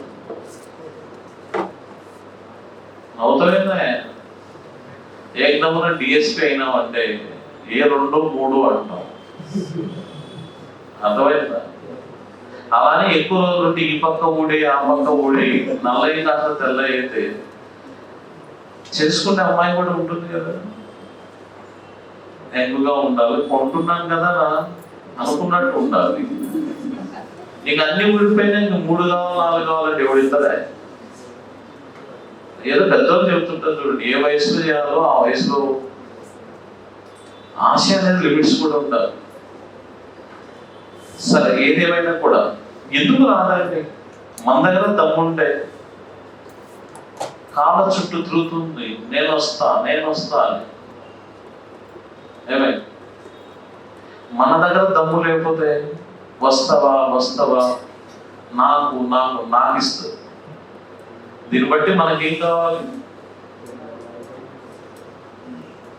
అది మీకు తెలుసు. ఎందుకు రాదు చెప్పు, వచ్చిన వాళ్ళకి ఏమన్నా అడిషనల్ గా కొమ్ములు ఉంటాయా లేదా మెదళ్ళు ఉంటాయా, ఏం శిష్య? ఇప్పుడు మొన్న గ్రూప్ 1 సెలెక్ట్ అయ్యాడు, నీకు తెలుసు అమ్మా, నేను స్వాతి ఒకే క్లాస్లో కూర్చుంది. సార్ ఫోన్ చేసింది, ఏంటి అమ్మా అంటే, సార్ నాకు జాబ్ వచ్చింది, నాకు 3rd ర్యాంక్ సార్ అంటే. నీకు జాబ్ రావడం ఏంటండి సార్, మీకు గుర్తులేదా సార్? మీరు క్లాస్లో తిట్టారు, 12 రోజులు రాలేదు, నేను అవమానపడ్డాను సార్. మరి తిట్టాను, అప్పుడు నువ్వు ప్రివియస్ ఎంత క్వాలిఫై అయినా అప్పుడే డౌట్ నాకు సార్. అప్పుడే సిన్సియర్గా తీసుకున్నా, అలాగే కానిస్టేబుల్ అన్న ఎస్ఐ సిన్సియర్గా తీసుకున్నా, అసలు మనం వదిలిపెట్టానని తీసుకున్నాను. అదృష్టం బాగుండి పక్కన నోట్స్ మీదే తీసుకుని రాసిన, క్వాలిఫై అయినా. మెయిన్స్ చదివేటప్పుడల్లా మిమ్మల్ని తిట్టుకుంటూ చదువుతున్నా, నీట్గా. ధన్యవాదాలు సార్, జాబ్ వచ్చింది సార్, మీ స్వీట్ ప్యాకెట్ అని. నాకు ఇప్పుడు కూడా కనబడుతుంది అప్పుడప్పుడు. చెప్పమ్మా రహస్యం అంటే ఏం లేదు, సాహసమే సార్. సిన్సియర్గా మీరు చెప్పింది మైండ్లో ఉంది, కొట్టేసిన సార్ అంతే. ఇంకొక అమ్మ కూడా చూస్తే ఒక రకంగా ఉంటుంది అమ్మాయి అసలు, అంటే మంపుగా ఒక రకమైన. నీకు జాబ్ రావాలి ఏంటమ్మా అంటే నేను అలా కనపడితే మీకు రాదని మీరే ఫీల్ అవుతారు, నాకే క్లాసులు పెట్టిందా. నా నోట్స్ తీసుకొచ్చి టిక్కులు పెట్టి తీసుకొచ్చి, ఈ మోడల్స్ ఇవే కదా వచ్చింది చూడండి, క్వాలిఫై అయినాను, నేను చదివాను, చెప్పినట్టు వర్కౌట్ చేశాను, మంచి రైటింగ్ బాగుంది, సబ్జెక్ట్ బాగుంది. అలా వచ్చినప్పుడు మీకు ఎందుకు రావు చెప్పండి? అంకిత భావం ఏమన్నారు, ఒక టార్గెట్ లక్ష్యం అనేది ఎప్పుడు అదే ఉండాలి. ఎందుకు రావాలనుకుంటే అది వస్తుంది. ఇక డైవర్ట్ ఇక్కడ ఏంటంటే అశోనంలో ఒకటి ఉంది, ఒక 10-20 రోజుల తర్వాత గుంపులు అవుతారు. నాకు అదే నడుస్తున్నాను, ఇంకేం వస్తుంది? అయిపోయాయి. 20 days లో పరిచయాలు అయిపోతాయి, అనకూడదు అనుకోండి. ఇంకా వెళ్ళిపోయాయి. అంతే కదా, చూసినావు కదా. ఇంకా ఏమొస్తాయి, దండలు అవుతాయి. దానికే టైం అంతా పోయి ఇంకా నువ్వు చదివేది ఎప్పుడు? నాకే పోయిందా, ఆ పక్క పోయి ఈ పక్క పోయి. ఇంటి దగ్గర నుంచేమో నెలకి 20,000 30,000 అని ఈడు చదివేలేదు పెట్టేలేదు, తిరుగుడు వెళ్ళిపోయి. ఏం శిష్యం? అట్లా పోయిన వాళ్ళమే కాబట్టి వీటిని వద్దురా బాబు మొత్తుకొని ఏమన్నా ఉంటే సర్ది కూర్చొని ఏదో కూల్ డ్రింక్ తాగుతూ కూర్చోవాలి. నువ్వు ప్రిపేర్ అవుతున్నావు, నేను ప్రిపేర్ అవుతున్నావు. ఎస్, ఏమంటావు? కలుద్దాం, లిమిట్స్ లో టీ తాగుతాం, ఇది తాగుతాం. వద్దు, జాబ్ వచ్చిన తర్వాత ఎదిరిద్దాం. అది అలా ఏకదమ్మను వదిలేసినాం అనుకోండి, మెంటల్ అయిపోతుంది. ఎప్పుడన్నా అవసరం అవుతుంది, అలవాటు పడ్డ వాళ్ళకి ఏమవుతుంది? ఫోన్ చేస్తే ఆ పక్క స్విచ్ ఆఫ్, ఈ పక్క స్విచ్ ఆఫ్, అయిపోయి మెదడు ఖరాబు. దాని గురించి ఆలోచించి అన్ని పెంచుకొని ఏమై అవసరం అంటో ఉండాలి. అది కూడా ఉండి అప్పుడప్పుడు కలుస్తా. ఆ యొక్క శక్తి, పవర్ వేరు ఉంటుంది. ఉంటే లేని వాళ్ళు పెంచుకోకూడదు. ఉంటే నవ్వుతాడు. నేను చెప్పేది అబద్ధం అమ్మ, అనుభవాలు ఫ్యాక్ట్స్ అన్నమాట. వద్దు, కూర్చొని మాట్లాడుకోవాలి, ఫ్రెండ్లీగానే ఉండాలి, టిఫిన్ చేయాలి, సబ్జెక్ట్ డిస్కస్ చేయాలి. అది వేరే విషయం. ఇంకా అదే పనిలో ఉన్నామనుకోండి, మన ఆర్డీఓ కాదు కదా, ఏఓ కూడా రాదు. సో కాబట్టి ఇక్కడ ఒకటి, నేను ఎందుకంటే 20 years నుంచి అశ్వనార్లో తిరుగుతూ చెప్తున్న అనుభవాలు చూస్తున్నాం కాబట్టి, ఎవరెవరు సెలెక్ట్ అవుతున్నారు వాళ్ళ గురించి పూర్తిగా అవగాహన ఉంటుంది కాబట్టి, అది ఆ ఎక్స్పీరియన్స్ మీతోటి పంచుకోవడం, ఏదో టైంపాస్కి మిమ్మల్ని చెప్పడం కాదు. అన్ఎక్స్పెక్ట్ సెలెక్ట్ కాని వాళ్ళు కూడాను ఫస్ట్ గ్రూప్ 1 మెయిన్స్లో సిలబస్ మార్చిన తర్వాత 2008లోనండి అసలు నా సబ్జెక్ట్ ఎవరు నమ్మలేదు. నేను చెప్తుంటే మొత్తం ఎంతో కష్టపడి సివిల్ సర్వీస్ ప్రీవియస్ పేపర్స్ నుంచి అన్నీ గ్యాదర్ చేసి చెప్తుంటే పక్క వాళ్ళు వందల బ్యాచ్లు చెప్తున్నారు. నా దగ్గరికి 30 మెంబర్స్ వచ్చారు. అందులో 5 స్కూల్ అసిస్టెంట్ టీచర్స్ ఉన్నారు. వాళ్ళ కాన్ఫిడెన్స్ ఏందో నాకు తెలియదు. చాలా కష్టపడి నోట్స్ తయారు చేసి మొత్తం చేసి లాస్ట్లో ఒక గ్రూప్ టెస్ట్ కండక్ట్ చేసి అనాలిసిస్ చేసి పంపించాను. 150 మార్కులకు 6 క్వశ్చన్లు డిజిట్ మార్కుండా వచ్చినాయి. 6 మార్కులు అంటే 150 మార్కులు, 15 క్వశ్చన్లు, 60 మార్కులు. ఆ టైంలో కుదిరితే 146 హైయెస్ట్. అదేవరు social teacher, school assistant. Maths ఆయనకి 142. 6 మందికి జాబులు వచ్చాయండి. అందరికి కూడా 120 పైన. అందరు ఆర్డీఓలు, డిఎస్పీలు ఆ పేపర్ తోటి. మిగిలినవన్నీ కూడా ఎలా ఉన్నాయి, 85, 82. ఆ ఎకానమీ అయితే 76. మున్రత్న నాయుడు సార్ ఆయన నాకు పోటీ పెట్టుకుంటాడు, నువ్వు బచ్చగాడివి, నేను తీస్తాపడు. ఎన్ని మార్కులు వచ్చినాయి సార్ అంటే 82. మరి అన్నీ వచ్చినాయి క్వశ్చన్లు అంటే ముండా కొడుకులయ్యా చదవలేదు అంటాడు ఆయన. ఉండు సార్, నువ్వు మరి ఏదో పదం కనపడి ఉంటావు వచ్చింది అంటున్నావు. అట్లాగా శంకర్ రెడ్డి అసలు విన్నారు ఆయన పేరు ఎప్పుడన్నా? మునిరత్నం నాయుడు దిగుతాడు ఇప్పుడు మళ్ళాను. ఆయన ఒకే ఒక చోట చెప్తా, మంచి టీచర్ అయి 80 సంవత్సరాలు కూడా మీకంటే యాక్టివ్గా చెప్తాడు ఆయన. అంత యాక్టివ్గా ఉంటాడు. ఆయనకు నాకు పోటీ తర్వాత. ఇప్పుడు అలా అంకిత భావం అంటే నేను చెప్తున్నాను చూడము, నేను ప్రతి ఎగ్జామ్కి అలానే ప్రిపేర్ అవుతా, అలానే తయారు చేస్తా. మీరు కూడా అలా ఉండండి అంటున్నాను. మనము డిపెండ్ అయ్యే కాలం కొంతవరకు ఉంటుంది, ఎక్కువ కాలం డిపెండ్ అవ్వలేం కదా. కాబట్టి వన్స్ ప్రిపేర్ అయ్యామంటే రేపు వచ్చిందంటే ఇంట్లో తల్లిదండ్రులు గౌరవించే వాళ్ళు ఉంటారు, నిన్ను ఊర్లో వాళ్ళంతా వచ్చి ఏమ్మా అటు ఇటు పలకరించే వాళ్ళు కూడా ఏమంటారు. ఆ గౌరవం వేరు, ఆ రెస్పెక్ట్ వేరు. అది మీకు తెలియంది కాదు. రాలేదంటే ఆ పక్కన వీధిలో ఉన్నాడు అక్క దగ్గరికి గ్రూప్ 1 కోచింగ్ తీసుకుంది కదండి, ఆ అక్కన ఆమెకే రాలేదు నాకేం చెప్తుందని. అదే నీకు జాబ్ వస్తే ఎంతమంది వస్తారు వచ్చి అక్క అక్క నాకు గైడెన్స్ ఇవ్వవా? ఎప్పుడో పలకరించని వాళ్ళు, తగాద ఉన్న వాళ్ళు కూడా నీతో అవసరపడి పరిచయాలు పెంచుకోవడానికి వస్తారు. అది గమనించండి. అసలు వస్తే రిజల్ట్ ప్లస్ అయితే ఏంటి, మైనస్ అయితే ఏంటి.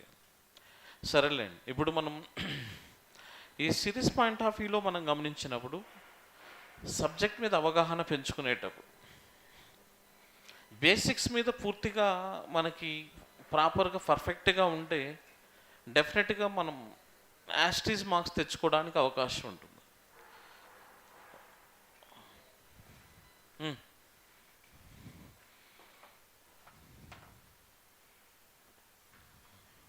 ఏంటి అయినా ఎవరి బాధ వాళ్ళది, ఏం చేస్తాం. దీంట్లో ఫస్ట్ 2 పార్ట్స్ మనం గమనిస్తే data interpretation and problem solve, reasoning, drawing conclusions from the suitable figures by using వాటి parameters like ratio, percentage and average. అవి చెప్పుకున్న తర్వాత దీంట్లోకి వస్తాం. దత్తాంశ అన్వయించడము అంటాం. అన్వయించడము అంటే నిర్ణయాలు రాబట్టడము అని. డెఫినెట్గా దీని నుంచి 10 మార్కులు అయితే ఉంటాయి, 10 నుంచి 15 మార్కులు ఉంటాయి. చాలా ఈజీగా ఉంటుంది. కాకపోతే అప్లికేషన్స్ మీద పూర్తిగా ఉండాలి. దీనిలో tabulation, పట్టీకరణ.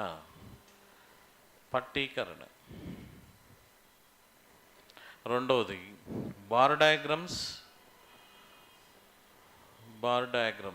Bar చిత్రపటములు.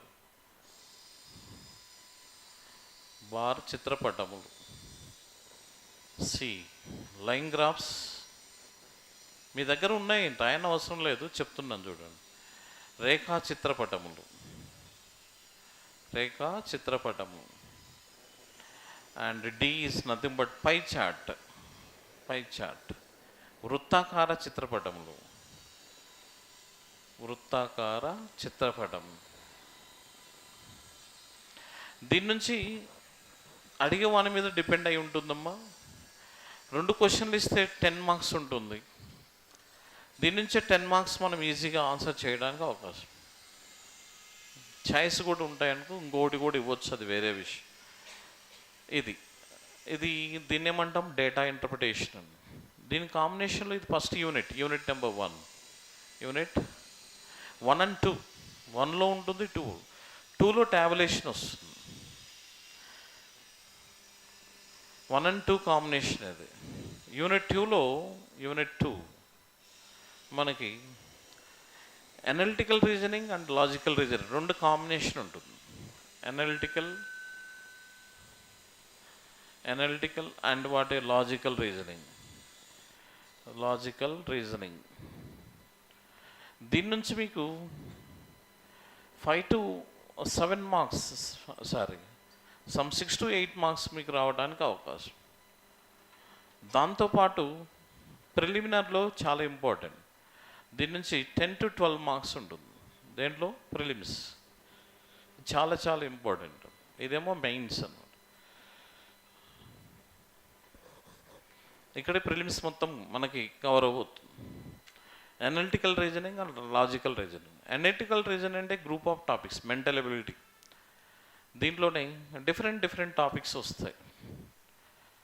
Series, number series, letter series, repeated series, odd men out in the series, coding, decoding, తర్వాత analogy, odd men out in the series, తర్వాత ఆల్ఫాబెటికల్ టెస్ట్, ఆంగ్ల అక్షరమాలపై పరీక్ష, అలానే డైరెక్షన్స్, బ్లడ్ రిలేషన్స్, అదేవిధంగా నెక్స్ట్ వచ్చేసరికి problems and dice, counting figures, missing number test, clock, calendar, ఇవన్నీ కూడా. తర్వాత ఇంకోటి పజిల్ టెస్ట్. ఇవన్నీ కూడా గ్రూప్ ఆఫ్ టాపిక్స్. ఇవి మనకు ప్రిలిమ్స్ కమ్ మెయిన్స్లో చాలా కీలకమైన భాగం. అది అనలిటికల్ రీజనింగ్ అనేది.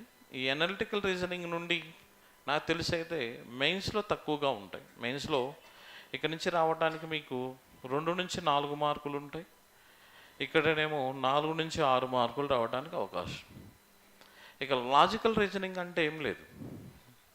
Statements and conclusions, statements and arguments, course of action, అదేవిధంగా డేటా సఫిషియన్సీ,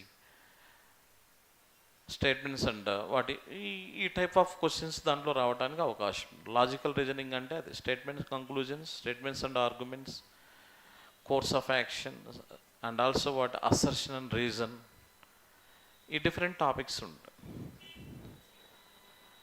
తర్వాత నెక్స్ట్ యూనిట్ 3 and 4 చూస్తే యూనిట్ 3 and 4 ఇది పూర్తిగా అర్థమెటిక్ అండ్ మ్యాథ్స్ ఉంటుందండి. Arithmetic plus maths, pure maths. దీని నుంచి మీకు 20 మార్క్స్ ఉంటుంది, అంటే 10 క్వశ్చన్స్ ఉంటాయి. 10 to చాయిస్ ఇంక్లూడింగ్ చాయిస్తో కలిపి 10 to 13 క్వశ్చన్స్, 10 to 13 క్వశ్చన్స్. మరి ఏంటి ఈ అర్థమెటిక్లో, మ్యాథ్స్లో ముఖ్యమైన భాగాలు ఏంటి అవన్నీ రాస్తే బోర్డు సరిపోదు మనకి. ముఖ్యంగా నెంబర్ సిస్టమ్, సంఖ్యా వ్యవస్థ, number system, classification of number system, సంఖ్యా వ్యవస్థ యొక్క వర్గీకరణ, సహజ సంఖ్యలు, పూర్ణాంకాలు, పూర్ణ సంఖ్యలు, అకరణీయ సంఖ్యలు, కరణీయ సంఖ్యలు, వాస్తవ సంఖ్యలు, తర్వాత సంకీర్ణ సంఖ్యలు అంటాం, natural numbers, whole numbers, integers, తర్వాత rational numbers, irrational numbers and also what real numbers, complex numbers, వాటికి రిలేషన్ ఏ విధంగా ఉంటుంది. తద్వారా నెక్స్ట్ అదేవిధంగా వచ్చేసరికి టైప్స్ ఆఫ్ నెంబర్స్, అంకెలు, సంఖ్యల రకాలు, even numbers, odd numbers, prime numbers, composite, వాటి మీద ఇన్డెప్త్ రిలేషన్ రావాలి. ఈ టైప్స్ ఆఫ్ నెంబర్స్ మీద ఎవరికైతే పూర్తిగా అవగాహన ఉంటుందో డెఫినెట్గా 10 మార్కులు మీ చేతిలో ఉన్నట్టు, నో డౌట్ అంది. వాటితో పాటు what is mean by Roman numbers and Hindu Arabic system conversation ఎలా ఉంటుంది, అదేవిధంగా బైనరీ సిస్టమ్ అంటే ఏంటి, binary format, binary system and వాటి, అదేవిధంగా ఈ బైనరీ డిజిట్స్ని కన్వర్షన్ ఏ విధంగా ఉంటుంది, అదేవిధంగా ప్రాబ్లమ్స్ అండ్ వాటి నెంబర్స్, ఈ సంఖ్యా వ్యవస్థలో ప్రాబ్లమ్స్ ఏ విధంగా ఉంటుంది, how to find out that place value and face value of a number in the digit, ఒక సంఖ్యలో అంకె యొక్క స్థాన విలువ ఎలా కనుక్కుంటాం, ముఖ విలువ ఎలా కనుక్కుంటాం, face value and place value. Place value means is nothing but depends upon its position. మనం units place, tens place, 100 place అంటాం కదా, దాన్ని బట్టి చెప్పేది ప్లేస్ వాల్యూ. ఫేస్ వాల్యూ అంటే యాస్టీస్ వాల్యూ, వాటి మీద ప్రాబ్లమ్స్ ఏ విధంగా వస్తాయి. తర్వాత how to find the what unit digit in the product, ఒక పెద్ద లబ్ధం ఇచ్చినప్పుడు 1వ స్థానంలో ఉండే అంకెని ఎలా అనుకోవాలి. How to find the number of zeros what at the end of the product, ఒక పెద్ద లబ్ధం ఇచ్చినప్పుడు లబ్ధం చివర సున్నాల సంఖ్యను కనుక్కోవడం. లబ్ధం చివర 0 ఎప్పుడు వస్తుంది,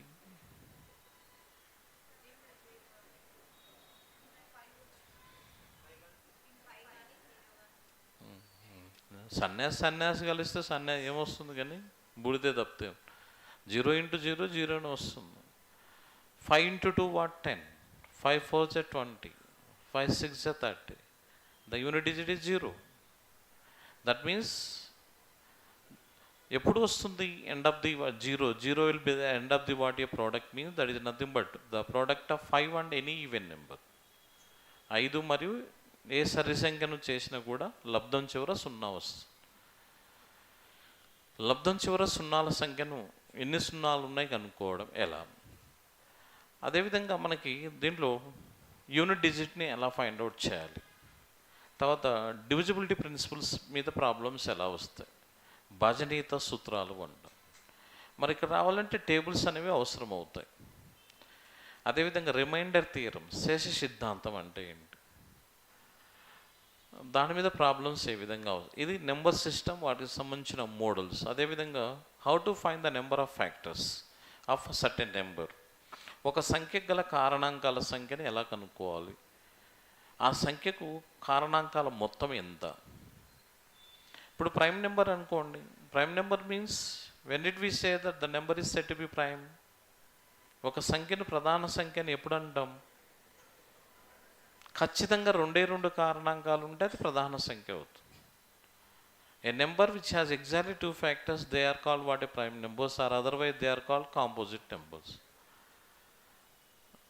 అడిగే క్వశ్చన్స్ ఉంటాయండి. ఒక పెద్ద నెంబర్ ఇస్తాడు, how many factors are there అంటాడు. దానికి గల కారణాంకాల సంఖ్య ఎంత అంటాడు, కారణాంకాల మొత్తం ఎంత అంటాడు. ఇటువంటి క్వశ్చన్స్ అనేవి ఈ నెంబర్ సిస్టంలో మోడల్స్ అన్నమాట. అవి చెప్పుకుంటూ రావడం. తర్వాత దీంట్లో ప్యూర్ మ్యాథ్స్లోనే ప్రాబ్లమ్స్ ఆన్ నెంబర్స్, సంఖ్యలపై సమస్యలు ఏ విధంగా ఉంటాయి. ఇది మొత్తం మనకు ఆల్జిబ్రా టైప్లో ఉంటుంది. అన్ని ఫార్ములా బేస్డ్ అనమాట. ఏ ప్లస్ బి హోల్ స్క్వేర్, ఏ మైనస్ బి హోల్ స్క్వేర్, ఏ స్క్వేర్ మైనస్ బి స్క్వేర్, ఏ ప్లస్ బి హోల్ క్యూబ్. దీంట్లో డిఫరెంట్ అప్లికేషన్స్ ఎలా ఉంటాయి, ఏ విధంగా ఉంటాయి అనే దాని మీద ఉంటుంది. తర్వాత నెక్స్ట్ మనం ప్రిపేర్ అవ్వాల్సింది దీంట్లో గ్రూప్ ఆఫ్ టాపిక్. మీ దగ్గర సిలబస్ ఉంది కదా, నేను రాయడం ఎందుకు అవసరం లేదు, 1 by 1 డిస్కస్ చేద్దాం. And then important topic is ratio and proportion. What is mean by ratio? What are the applications on ratios? What is mean by proportion? Ratio means what generally? నిష్పత్తి అంటే మీ దగ్గర సిలబస్ ఉందని నేను చెప్పట్లేదు, అవన్నీ రాయడం ఎందుకని. Ratio means relation between two similar identities. రెండు సజాతి పదాల మధ్య గల సంబంధమునే నిష్పత్తి అంటాం. రెండు సజాతి పదాల మధ్య గల సంబంధమును ఏమంటాం మనం? నిష్పత్తి అంటాం. Relation between two similar identity అంటే ఒక పందికి నక్కకు మధ్య రిలేషన్ ఉండదండి. అవి రెండు పందులు అయితేనే వాటి మధ్య రిలేషన్ ఉంది. సజాతి అంటున్నాం చూడు, సిమిలర్ ఐడెంటిటీస్ అంట. Applications on ratios. What is mean by duplicate ratio, sub duplicate ratio. దాన్ని ఏమంటారు? ద్విగుణ నిష్పత్తి, ఉపద్విగుణ నిష్పత్తి, త్రిగుణ నిష్పత్తి, ఉపత్రిగుణ నిష్పత్తి, ట్రిప్లికేట్ రేషియో, సబ్ ట్రిప్లికేట్. దీని మీద బేసిక్స్ అనేవి చాలా ఇన్డెప్త్గా పోవడం. ఇలా ఉంటాయా, ఈ విధంగా అడగొచ్చా, వీటి మీద ప్రాబ్లమ్స్ ఏ విధంగా ఉన్నాయి, ప్రపోర్షన్ అంటే ఏంటి, మీన్ ప్రపోర్షన్ అంటే ఏంటి, థర్డ్ ప్రపోర్షన్ అంటే ఏంటి, ఫోర్త్ ప్రపోర్షన్ అంటే ఏంటి. ఒక సంఖ్య 4 సంఖ్యల అనుపాతంలో ఉండాలంటే ప్రపోర్షనాలిటీ కండిషన్ ఏంటి, అవి అనుపాతంలోకి తీసుకురావాలంటే ప్రతి సంఖ్య కలపవలసిన కనిష్ట సంఖ్య ఏది, ఆ 4 సంఖ్యల అనుపాతంలో ఉండాలంటే ప్రతి సంఖ్య నుండి తగ్గించవలసిన స్థిర సంఖ్య ఏది. దీని మీద మోడల్స్, డిఫరెంట్ మోడల్స్ ఎలా ఉంటాయి, ఇది పెద్ద టాపిక్. ఈ బేసిక్స్ అన్నీ వస్తే మనకి డేటా చేయడానికి చాలా తేలిగ్గా ఉంటుంది. ప్రతి క్వశ్చన్ ఈజీగా ఆన్సర్ చేయొచ్చు. After that it is followed by what a partnership. What is mean by partnership? Classification of partnership. పార్ట్నర్స్ని ఎవరిని పార్ట్నర్స్ అంటాం చెప్పు. Jointly start a business, that is called partnership. Okay, మరి partners can be classified as what? 2 categories. One is what? Active partner, one is sleeping partner. Sleeping అంటే నిద్రపోతుంటాడని కాదు. Who run the business, who handle the business, who take care about the business is called what? Active partner or managing partner. ఎవడైతే వ్యాపారాన్ని నడుపుతాడో, వ్యాపార కార్యకలాపాలను చూస్తాడో వాటిని ఏమంటాం? వాస్తవ భాగస్వామి అంటాం, వర్కింగ్ పార్ట్నర్ అంటాం, మేనేజింగ్ పార్ట్నర్ అంటాం. బాగా బలిసిన వాడు, డబ్బున్నవాడు ఏం చేస్తాడు? వాడు కష్టపడాడు, స్కిల్ ఉన్నవాడిని ఎత్తుకుంటాడు, సబ్జెక్ట్ ఉన్నవాడిని ఎత్తుకుంటాడు, అనుభవం ఉన్నవాడిని ఎత్తుకుంటాడు, 10 చోట్ల పెట్టుబడులు పెడతాడు, ఇంట్లో కూర్చుంటాడు మంచిగా. వ్యాపారంలో కేవలం పెట్టుబడి మాత్రమే పెట్టి వ్యాపార లావాదేవీల్లో ఎటువంటి ప్రమేయం లేని వ్యక్తిని మనం ఏమంటాం? స్లీపింగ్ పార్ట్నర్ అంటాం, నామమాత్రపు భాగస్వామి అంటాం. మరి దీనిలో డిఫరెంట్ మోడల్స్, ప్రాబ్లమ్స్ ఎలా ఉంటాయి, ఏ విధంగా ఉంటాయి. అండ్ దెన్ పర్సంటేజ్ అంటే ఏంటి? What is mean by percentage? What are the applications and percentage? ఇచ్చిన శాతానికి సంబంధించి మనం భిన్నాల రూపంలోకి ఎలా మార్చాలి, ఇవి చాలా చాలా ఇంపార్టెంట్. ఇప్పుడు 1/8 ఉంది, ఇది ఎంత శాతం?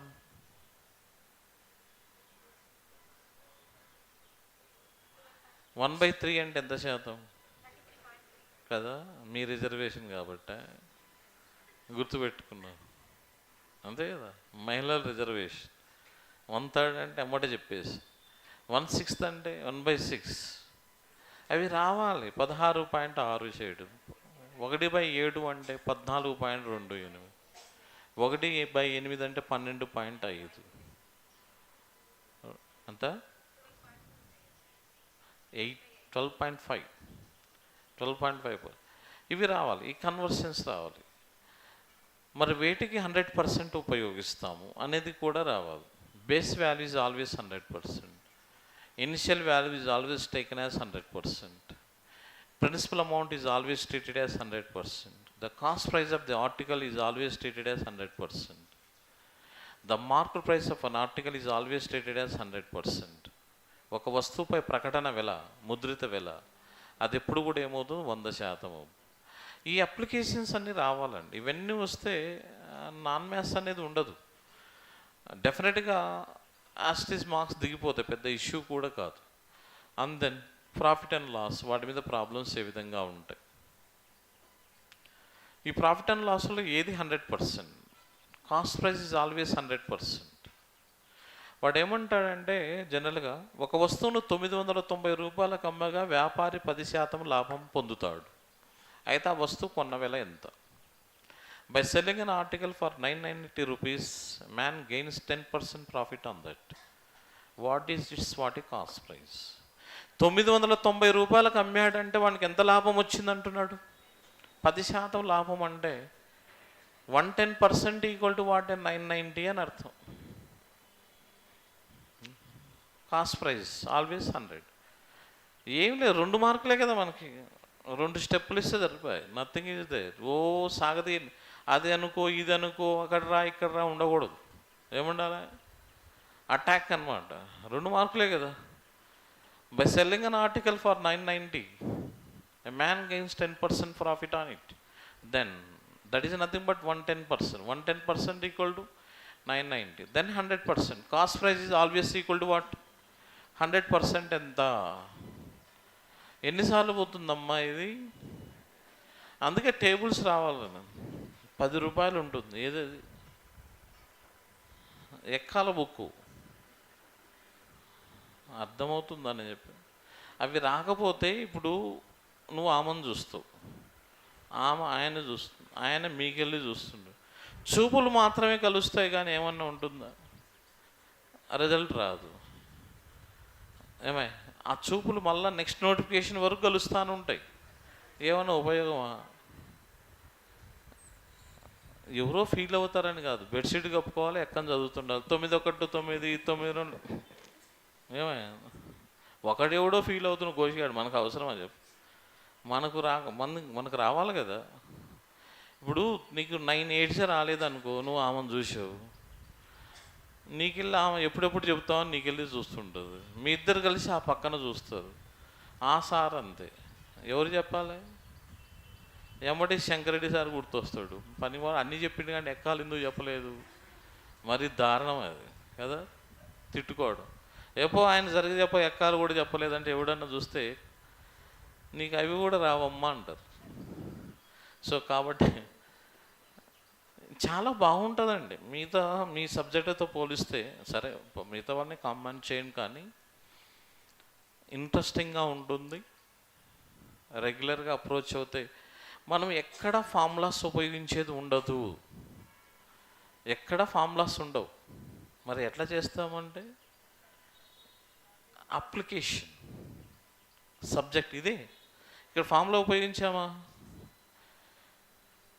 అదే ఆర్ఎస్ అగర్వాల్ బుక్ ఓపెన్ చేయండి. కొన్న వెల, అమ్మిన వెల, లాభశాతము ఇలా ఇచ్చినప్పుడు కొన్న వెల ఈక్వల్ టు పెద్ద ఫార్ములా ఇస్తాడు. అది బై హార్ట్ చేయాలి, అది గుర్తురాదు. మనకు అవసరమా? 990కి అమ్మాడు, 10% లాభం వచ్చింది అంటే అమ్మిన వెల ఎంత శాతం? ఏమై 110. కొన్న వెల ఎంత? అది హైదరాబాద్ పోయినా, వైజాగ్ పోయినా, ఇట్లా తిరుపతి పోయినా కొన్న వెల ఎప్పుడు కూడా 100%. ఇంకా చేసేది ఏముందాడ? మన అన్నీ కూడా అప్లికేషన్స్ ఇలానే ఉంటాయి. అది బారు వడ్డీ కావచ్చు, చక్కెర వడ్డీ కావచ్చు, సింపుల్ ఇంట్రెస్ట్ కావచ్చు, కాంపౌండ్ ఇంట్రెస్ట్ కావచ్చు, ఇంకోటి ఇంట్రెస్ట్ కావచ్చు, ఇంకోటి కావచ్చు, ఏదన్నా కూడా. ఇప్పుడు చూడండి, సింపుల్ ఇంట్రెస్ట్లోనే ఉంది. A man borrows at 8,000 rupees at 5% for annum for 4 years. The simple interest is 100. అంటే ఇక్కడ 8,000 రూపాయలను 5% వార్షిక వడ్డీ రేటు చొప్పున 4 సంవత్సరములకు అప్పుగా తీసుకున్నట్లయితే 4 సంవత్సరములకు అయ్యే బారు వడ్డీ ఎంత? నువ్వేం చేస్తావు? బారు వడ్డీ సూత్రం అంటే SI = PTR బై ఏం రాయాలి? SI = PTR by, even maths student కూడా ఇదే చేస్తాడు దరిద్రంగా. Very bad. ఏం చిన్నపిల్లలమా మనం చేయడం? ఇంకా మీరేం 2 మార్కులు ఇస్తున్నారు కానీ కొంతమంది ఏదో ప్రయోగాలు చేస్తుంటారన్నమాట. ఒక్కొక్క స్టెప్కి ఒక మార్కు వస్తుందని PTR బై. P అంటే ఏంటి ఇక్కడ? T for time period, R for rate of. ఇదంతా కాదయ్యా. అవి నీకు సూత్రాలు రాలేదనుకో, అప్పుడు ఏం చేస్తావు? అసలు అనేది ఎప్పుడు కూడా 100%. Principal amount is always what? 100%. At what rate? 5%. For how many years? 4 years. Simple interest equal to 20% of the principal. ఎంత? 8,000. అయిపోయి. పర్సంటేజ్ అంటే per 100, శాతం అంటే హారములో 2 సున్నాలు వస్తుంది, అంతే కదమ్మా. ఇప్పుడు 80/100 అంటే దీని అర్థం ఏంటి? నీకు ఆఫ్టర్ ఎగ్జామ్లో వచ్చిన మార్కులు ఇవి. ఎంత వచ్చినట్టు? ఏమని చదువుతావు? 100కి 80 మార్కులు వచ్చాయి కదా. దీని శాతం అంటే 80% అంటే ఏం రాయొచ్చు? 80/100 కదా. అంటే శాతము అంటే ఎక్కడ 2 జీరోలు వస్తాయి? డినామినేటర్లో, హారములో 2 సున్నాలు ఉంటాయి. శాతం అంటే ఎక్కడ 2 సున్నాలు ఉంటాయి కదా.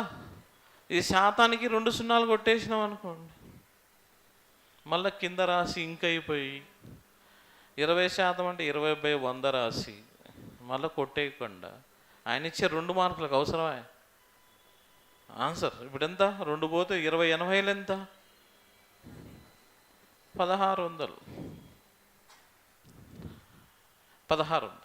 ఇక్కడ మనం ఏ ఫామ్లో ఉపయోగించాం కూడా. అది చక్రవడ్డీ అయినా బారు వడ్డీ అయినా. ఇప్పుడు చూడండి, ఫర్ ఎగ్జాంపుల్ మనం చూస్తే whatever, find the compound interest on 5,000 rupees at the rate of 10% per annum for 3 years అంటారు. 5,000 రూపాయల అసలుపై 10% వార్షిక వడ్డీ రేటు చొప్పున 3 సంవత్సరములకు అయ్యే బారు వడ్డీ ఎంత, చక్రవడ్డీ ఎంత? 2. Fine the compound interest and what is simple interest. మనకి ఎన్ని మార్కులు? 2 మార్కులు. క్వశ్చన్కి అంతే కదా. దానికి తగ్గట్టుగా మనం చేయాలి. ఫస్ట్ అది సింపుల్ ఇంట్రెస్ట్ అంటే బారు వడ్డీ. సంవత్సరానికి ఎంత శాతం? 10. 3 సంవత్సరముల కంటే 30% ఆఫ్ వాట్?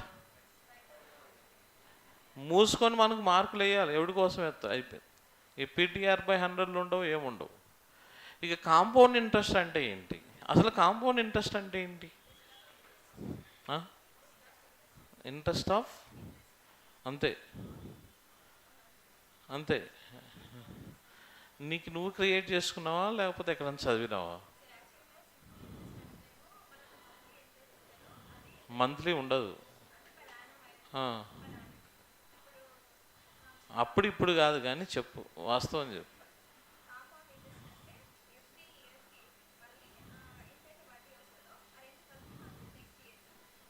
సరేలేండి, నీకు అర్థమైతే పర్లేదు. Compound interest is nothing but interest is calculated on the principal as well as what a previous year interest. అర్థమవుతుందా? అసలు మీద వడ్డీతో పాటు ముందు సంవత్సరం వడ్డీకి వడ్డీ కట్టే విధానం. నువ్వు అసలుది మర్చిపోయినావు. వడ్డీకి వడ్డీ అంటున్నావు కానీ అసలు మీద వడ్డీ మర్చిపోయినావు. మళ్ళీ ఇదంటావు ఏందమ్మా? నేను పలానా వాడు మంచివాడు అంటే ఎందుకు మంచివాడని చెప్పాలా లేదా? మరి ఎట్లా? అసలు మీద వడ్డీతో పాటు ముందు సంవత్సరం వడ్డీకి వడ్డీ కట్టే విధానాన్ని చక్రవడ్డీ అంటారు. అవును కాదు? అంతే. Compound interest means that is the interest is calculated on the principal as well as interest on previous year interest. That is the application కదా. ఇంట్రెస్ట్ ఆన్ ఇంట్రెస్ట్ అంటే ఎట్లా అవుతుంది చెప్పు? మరి దారుణం కదా. సో ఇప్పుడు చూడండి, ఇదే కాంపౌండ్ ఇంట్రెస్ట్ విషయానికి వస్తే వడ్డీకి వడ్డీ కదా, ఏం లేదండి. తర్వాత మీకు అప్లికేషన్లు అవే అర్థమవుతాయి ఏంటి అనేది చూస్తే, ఎందుకు రాశాను ఏంటి అనేది. జనరల్గా ఈ పద్ధతిలో పోతే సరే, ఈ పద్ధతి ఇప్పుడు చెప్తే మీరు కన్ఫ్యూజ్ అవుతారు.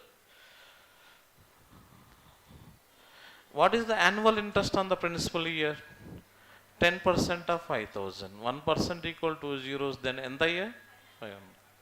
This is the annual interest on the principal. This is about simple interest, this is about common. ఇలా రాస్తే మిమ్మల్ని జిరాక్స్ తీసి పెట్టుకుంటాడు ఎవరు? వాల్యుయేషన్ చేస్తే వాళ్ళ స్టూడెంట్స్కి ఇచ్చుకోవడానికి, అరే గాడిదలో రిటర్న్ చేయండి రా 2 మార్కులు అని. ఇప్పుడు simple interest means interest on the principal. How much is they? 500. వార్షిక వడ్డీ, బారు వడ్డీ అంటే అసలుపై వచ్చే వార్షిక వడ్డీ ఒక నిర్దిష్ట కాల పరిధి వరకు స్థిరంగా ఉంటుంది. There is no change in the annual interest for the particular period, then that is called what is simple interest. అసలుపై వచ్చే వార్షిక వడ్డీలో ఒక నిర్దిష్ట కాల పరిధి వరకు ఎటువంటి మార్పు లేకపోతే దాన్ని ఏమంటాం మనం? బారు వడ్డీ, సింపుల్ ఇంట్రెస్ట్ అండి. అందుకే ఇప్పుడు చూడండి 3 సంవత్సరాల వరకు ఎలా ఉంటుందమ్మా? 500, 500, 500. 3 సంవత్సరాలు ఎంత అది? 1500. చక్రవడ్డీ వస్తే చక్రవడ్డీ as per the compound interest, interest on the principal as well as interest on previous year interest ఒకవేళ ఉంటే. ఇప్పుడు ఇంట్రెస్ట్ ఆన్ ప్రిన్సిపల్ మొదటి పర్యాయము లేదా మొదటి సంవత్సరం వరకు అసలుపై వచ్చే బారు వడ్డీ, చక్రవడ్డీలు 2 కూడా సమానము ఎల్లప్పుడూ. The simple and compound interest both are same for the first period or what per first year. Both are same, no change at all, because దీనికి ముందు సంవత్సరం వడ్డీకి వడ్డీ ఉండదు కాబట్టి. Now come to what is second year. This is interest on principal plus interest on interest, that is 50 rupees. 500కి 10%, 10% ఎంత? 50. మూడో సంవత్సరం వచ్చేసరికి 500 ప్లస్ దీని మీద 50 రూపాయలు, దీని మీద 50 రూపాయలు, 50 రూపాయలకు 10% ఎంత? 5. ఇలా తోకకు పెరుగుతూ పెరుగుతూ పోతాయి అన్నమాట. That is nothing but difference between the simple and compound interest. మనకు డిఫరెంట్ మెథడ్స్లో చెప్పుకుంటాం, not only this. Application based, formula based ఎలా ఉంటాయి అయితే మీకు బుక్స్లో ఉన్నవి కాదు, మనం ఈజీగా గుర్తుపెట్టుకోవడానికి అవకాశం ఉండేవి. వాడు ఏమంటాడు ఇక్కడ? అదే చూడండి, 8,000 రూపాయల అసలుపై 10% వార్షిక వడ్డీ రేట్ చొప్పున 3 సంవత్సరములకు చక్రవడ్డీ, బారు వడ్డీల మధ్య వ్యత్యాసం ఎంత అంటాడు. Find the difference between the compound and simple interest on the principal 5,000 rupees at the rate of 10% for annum for 3 years అంటాడు. సరే, ఇదంతా చేసి డిఫరెన్స్ కనుక్కోవచ్చు, అది వేరే విషయం. అది 2 మార్కులు, 2 నిమిషాలు కాదా 10 నిమిషాలు పడుతుంది. మనకి దాన్ని ఈజీ వేలో మనం ఎలా కనుక్కోవాలి, ఆ డిఫరెన్స్ ఎలా కనుక్కోవాలి? డైరెక్ట్గా డిఫరెన్స్ ఈజ్ 3.1% అంటాను. సింపుల్ ఇంట్రెస్ట్ ఈజ్ 30% 3 సంవత్సరాలకి, కాంపౌండ్ ఇంట్రెస్ట్ ఈజ్ 33.1%. అది ఎలా వచ్చింది అనేది తర్వాత. అప్పుడు డిఫరెన్స్ ఎంత అవుతుంది? 3.1%. 3.1% ఆఫ్ 5,000 రూపీస్ ఎంత వస్తుంది? 155 రూపీస్ వస్తుంది. అవి ఎలా వస్తాయి ఏంటి? ఏం లేదు, బై హార్ట్ చేయని అవసరం లేదు. 1 by 1 ఏంటంటే మనకి అప్లికేషన్ బేస్డ్ ఎలా డిరైవ్ చేయాలి వాటిని. ఈ బై హార్ట్ చేసే ఫార్ములాస్ అయితే మనం ఉండే టెన్షన్లో మర్చిపోతాం, అవి ఎక్కడో చోట స్ట్రక్ అయిపోతాయి. అలా ఉండకూడదు. అప్లికేషన్ బేస్డ్ అయితే అవి ఎలాంటి మూడ్లో ఉన్నా కూడా మనం ఆన్సర్ చేయడానికి అవకాశం అనేది.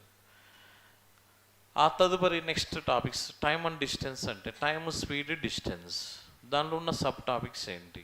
Problems and trains, boats and streams, and వాటి నథింగ్ బట్ రేసెస్ అండ్ వాటి గేమ్స్ అండ్ రేసెస్, వాటి మీద ప్రాబ్లమ్స్ ఎలా. వీటి మీద మనం చూస్తే టైం, స్పీడ్ అండ్ డిస్టెన్స్ పోయినసారి అడిగాడు. అంటే పోయినసారి అడగడం అంటే ఇన్ ద సెన్స్ వాడు సింపుల్గా ఇలా అడుగుతాడు, ఏమని? 3 cars are running at the speeds are what? 3:4:5. 3 cars are running at the speeds are in the ratio 3:4:5, then the ratio of time taken by them to reach its destination. 3 కార్లు 3:4:5 వేగాలతో ప్రయాణిస్తున్నవి. అవి గమ్యస్థానము చేరుటకు పట్టే సమయాల మధ్య నిష్పత్తి ఎంత అని అడుగుతుంది. గమ్యస్థానమును చేరుటకు పట్టు సమయాల మధ్య నిష్పత్తి. ఫస్ట్ అది కనుక్కునే ముందు what is the relation is going on between time and speed అనేది మనకు కావాలి. జనరల్గా మనం ఏం రాస్తాం, మనం distance can be defined as, కొంతమంది కన్ఫ్యూజ్ అవుతుంటాం కాబట్టి అందుకే మనం ఏం రాస్తామంటే డిటిఎస్ సౌండ్. డిటిఎస్ సౌండ్ ఏంటమ్మా అది? మనం థియేటర్స్కి వెళ్తే ఇది వినపడుతూ ఉంటుంది. డిటిఎస్, ఈ థియేటర్ డిటిఎస్ సౌండ్స్కి అనుబంధమైనది అంట. డిటిఎస్ అంటే digital terrible sounds.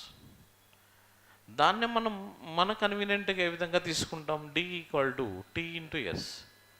That means distance covered equal to time into what is speed. Distance equal to time into speed.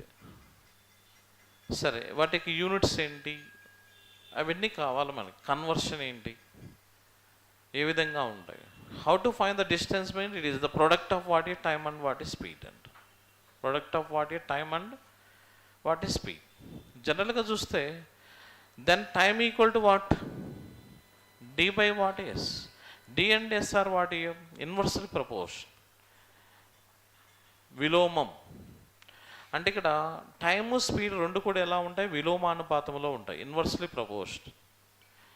మరి ఇప్పుడు వాటి వేగాల మధ్య నిష్పత్తి, రేషియో ఆఫ్ స్పీడ్స్ కదా, ratio of what, speeds. Then what is the ratio of time? టైంకి స్పీడ్కి ఎటువంటి రిలేషన్ ఉంటుంది? ఏమై ఇన్వర్స్లీ ప్రపోర్షన్. మనకు రేషియోలోనే వస్తుంది. How to find the inverse ratio, how to find the inverse ratio of. మరి ఇప్పుడు A/Bకి ఇన్వర్స్ అంటే B/A వస్తుంది. మరి ఇప్పుడు 3:4:5కి ఇన్వర్స్ అయితే, ఇప్పుడు చూడండి, ఫర్ ఎగ్జాంపుల్ చూస్తే మీకు టైంపాస్గా చెప్పేది, ఈ అమ్మాయి పాపం పల్లెటూరు నుంచి అందంగా ఉంటుంది, బాగుంటుంది, గ్రూప్ 1 కోచింగ్ వచ్చింది, క్లాస్లో కూర్చుంది. ఈ పిల్లోడు కూడా బాగానే ఉంటాడు, వీడు కూడా ఏం చేస్తాడు, కోచింగ్ వస్తాడు. ఈ చూపులన్నిట్లోనే ఉంటాయి అయస్కాంత చూపులు, వీడివి ఇవి, A, B, వాటి CN. ఆ అమ్మాయి కళ్ళు తెరవాలంటే ఇబ్బంది, ఈ పక్క నుంచి స్కడ్లు వస్తున్నాయి, బాంబులు. పాపం ఈ అమ్మాయి వచ్చి నాకు చెప్పింది, సార్ క్లాస్లో కూర్చోవడానికి చాలా ఇబ్బందిగా ఉంది అసలు. ఏంటమ్మా ప్రాబ్లం అంటే, వీళ్ళు అసలు మింగేటట్లు చూస్తున్నారు, వీడిని పిలిస్తే వీడేమంటాడు, నిద్రపోయిన ఆమె వస్తుంది సార్ గుర్తు అంటాడు. వీడేమో నాలో ఉండే ప్రతి రక్త పొట్టు ఆమెదే సార్.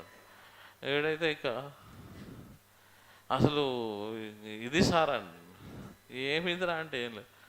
వీళ్ళ ముగ్గురు మధ్య ఎటువంటి రిలేషన్ ఉంటుంది? ఏమమ్మా మేడం, ఏమకి కాదమ్మా, వీళ్ళ ముగ్గురు మధ్య ఏముంటుంది? ఫ్రెండ్షిప్ రిలేషన్ ఉంటుందా, ఎనిమీ రిలేషన్ ఉంటుందా, ఇంకేమైనా రిలేషన్? ఫ్రెండ్షిప్ రిలేషన్ అంటే ఆ అమ్మాయి ఉండదు. ఈ ఎదవలు ముగ్గురు కలిసి ఎప్పుడో అవుట్.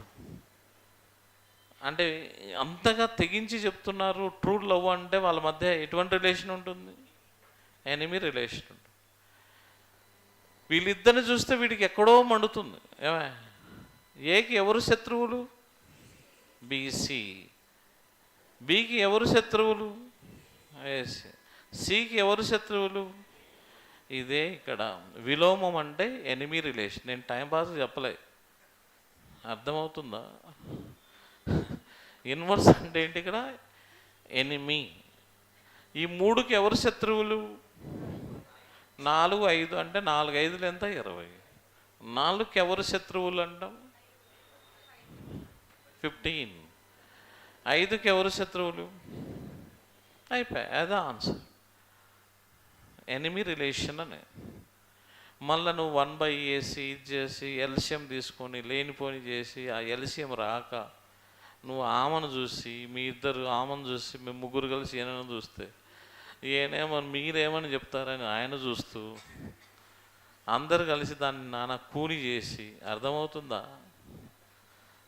ఇక్కడ ఇన్వర్స్ రిలేషన్ అంటే దాని అర్థం ఏంటి? ఇక్కడ ఎనిమి అని అర్థం. ఎన్నున్నా కూడా అదే అప్లై, నలుగురున్నా ఐదుగురున్నా.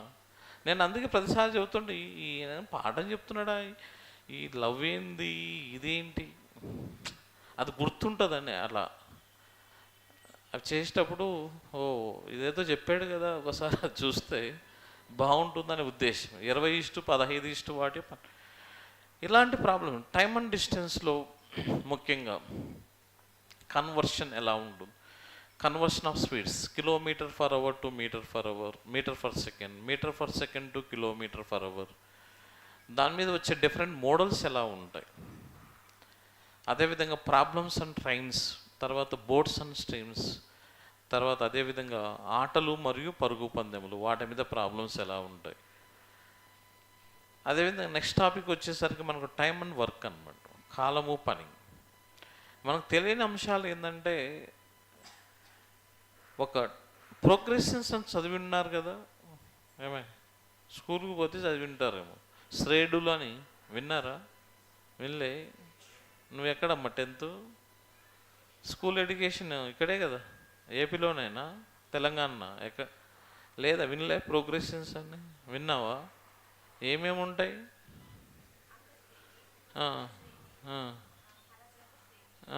అంకశ్రేణి అంటే ఏంటి? గుర్తులేదు కదా. ఇక్కడ జామెట్రిక్ ప్రోగ్రెషన్, హార్మోనిక్ ప్రోగ్రెషన్, తర్వాత ఏంటి అర్థమెటిక్ ప్రోగ్రెషన్. ఇప్పుడు అర్థమెటిక్ మీన్ ఏ సందర్భంలో ఉపయోగిస్తాం? సింపుల్ ఇంట్రెస్ట్ మొత్తం అర్థమెటిక్ ఏది మీన్ మీద డిపెండ్ అయి ఉంటుంది. అదేవిధంగా కాంపౌండ్ ఇంట్రెస్ట్ అనేది ముఖ్యంగా జామెట్రిక్ మీన్ మీద డిపెండ్ అయి ఉంటుంది. హార్మోనిక్ మీన్ అనేది పూర్తిగా time and distance, time and work. అసలు హార్మోనిక్ మీన్ ఎప్పుడు అప్లై చేస్తాం అవి తెలియదు. మనం అక్కడ ఉన్నాయి కానీ మాస్టర్ చెప్పడం మనం చదవం. అవి తెలియకనే మనం దేనికి అది బై హార్ట్ చేసి ఇబ్బంది పడుతూ ఉంటాం. హార్మోనిక్ మీన్ అంటే nothing but is there. One of the identities remains same but the rest of the identities are what it distinct. In this case to find the harmonic mean of the entire series, to find the average of the entire series, harmonic mean is an what here appropriate అంట. శ్రేణిలో ఒక అంశం స్థిరంగా ఉండి మిగిలినవి విభిన్నాలైనప్పుడు ఆ శ్రేణికి సగటు విలువను కనుగొనుటకు అనువైన ఏకైక సగటు హరాత్మక సగటు అంట. ఫర్ ఎగ్జాంపుల్, ప్రయాణపు దూరాలు సమానంగా ఉండి వేగాలు విభిన్నంగా ఉన్నప్పుడు సగటు వేగమును కనుగొనుటకు హరాత్మక సగటును ఉపయోగిస్తాం. మీరు సగటు వేగం కనుక్కోవాలంటే ఈ ఫామ్లో ఉపయోగించి ఉంటారు, గుర్తున్నాయా? ఏమమ్మా ఎప్పుడన్నా ఉపయోగించారా? అది లేదా? ఎట్లొచ్చింది అది? ఏదో ఒక విధంగా వచ్చింది, అయిపోయింది 10th అయిపోయింది, ఇంటర్మీడియట్. ఇప్పుడు దీన్ని ఎలా వచ్చిందంటే ఇలా వచ్చింది, 2/1/x ప్లస్ వాట్, దాన్ని కసాగా తీసుకుంటే అది వస్తుంది. అదే కాంపిటేటివ్ ఎగ్జామ్ ప్రిపేర్ అయిన వాళ్ళు సగటు వేగం 3 ఇస్తే ఏం రాస్తుంటారు? 3xyz/xy + yz + what. RS Aggarwal పనికిమాలోడు ఏం చేస్తాడు? ఇదే షార్ట్ కట్ అని మన మొహాన పడేసి అది చేసుకోపోండి అంటాడు. మనం ఎగిరెగిరి ఆ ఫార్ములా రాసి దాంట్లో ఆ విలువలన్నీ ప్రత్యక్షించి చేసేసరికి ఎంత టైం పడుతుంది? వాసిపోద్దు. ఎట్లా వచ్చింది అది? ఇక్కడ ఏం లేదు, this nothing but average speed. ఈ ఫార్ములా ఆ డెరివేషన్ ఎలా వచ్చింది అనేది మనకు కావాలి. అది హార్మోనిక్ మీన్ ద్వారా వస్తుంది. Harmonic mean number of speeds divided by sum of the reciprocals. Harmonic mean హరాత్మక సగటు డెఫినేషన్ ఏంటి? అంశాల సంఖ్య డివైడెడ్ బై అంశాల విలోమాల మొత్తం. ఇక్కడ అంశాలు అంటే ఏంటి? ఇక్కడ వేగాలు. రేపు మీకు రాబోయే క్వశ్చన్ ఇదే ఉంటుంది చూడండి. ఏమని అంటే, a plane flights around a square country with the respective speeds of ఏమంటాడు, ఒక చతురస్రాకారపు దేశము చుట్టూ ఒక విమానం వరుసగా 100 ఈ బొమ్మ కూడా ఇవాడే నేను రాస్తున్నా. 100 kmph మరియు 200 kmph మరియు 300 kmph మరియు 400 kmph వేగాలతో ప్రయాణించినట్లయితే ఈ మొత్తం ప్రయాణంలో విమానం యొక్క సగటు వేగం ఎంత అంటాడు. A man flies around a square country with the speeds of 100 kmph, 200 kmph, 300, 400. Find the average speed of the plane. ఒక విమానం ఒక చతురస్రాకారపు దేశం చుట్టూ వరుసగా ఇలా ప్రయాణించింది. ఈ మొత్తం ప్రయాణంలో ఆ విమానం యొక్క సగటు వేగం ఎంత అంటున్నాడు. మరి దీన్ని ఎలా చేయాలి ఏంటి అని చూస్తే మనకిచ్చే 2 మార్కులే కదా. అటాక్. చతురస్రం అంటే ఏంటి?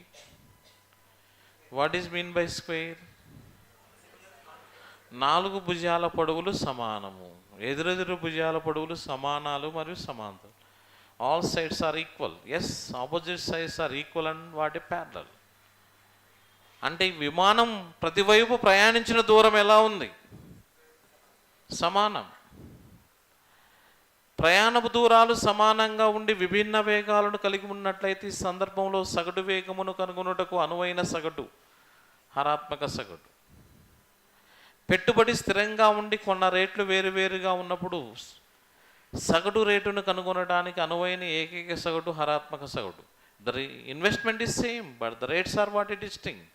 In this case to find the average rate, harmonic mean is an appropriate average.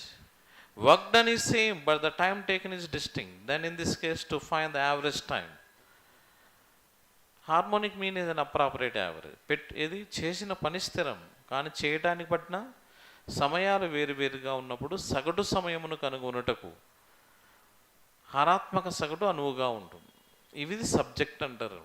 అవి ఉంటే ఏముందండి, బై హార్ట్ చేయని అవసరం లేదు. ఇప్పుడు టైమ్ అండ్ వర్క్లో కూడా ఏబిసిలు ఒక పనిని వరుసగా 10, 15, 20 రోజులలో చేస్తారు. ఏ పనిని? ఒకే పనిని కదా. కానీ వాళ్ళకు విభిన్న రోజులు ఎందుకు పట్టాయి? సామర్థ్యాన్ని బట్టి. ఎవడికి ఎక్కువ సామర్థ్యం ఉంటుందో వాడు తక్కువ రోజులు తీసుకుంటాడు, ఎవడికి తక్కువ సామర్థ్యం ఉంటుందో వాడు ఎక్కువ రోజులు తీసుకుంటాడు.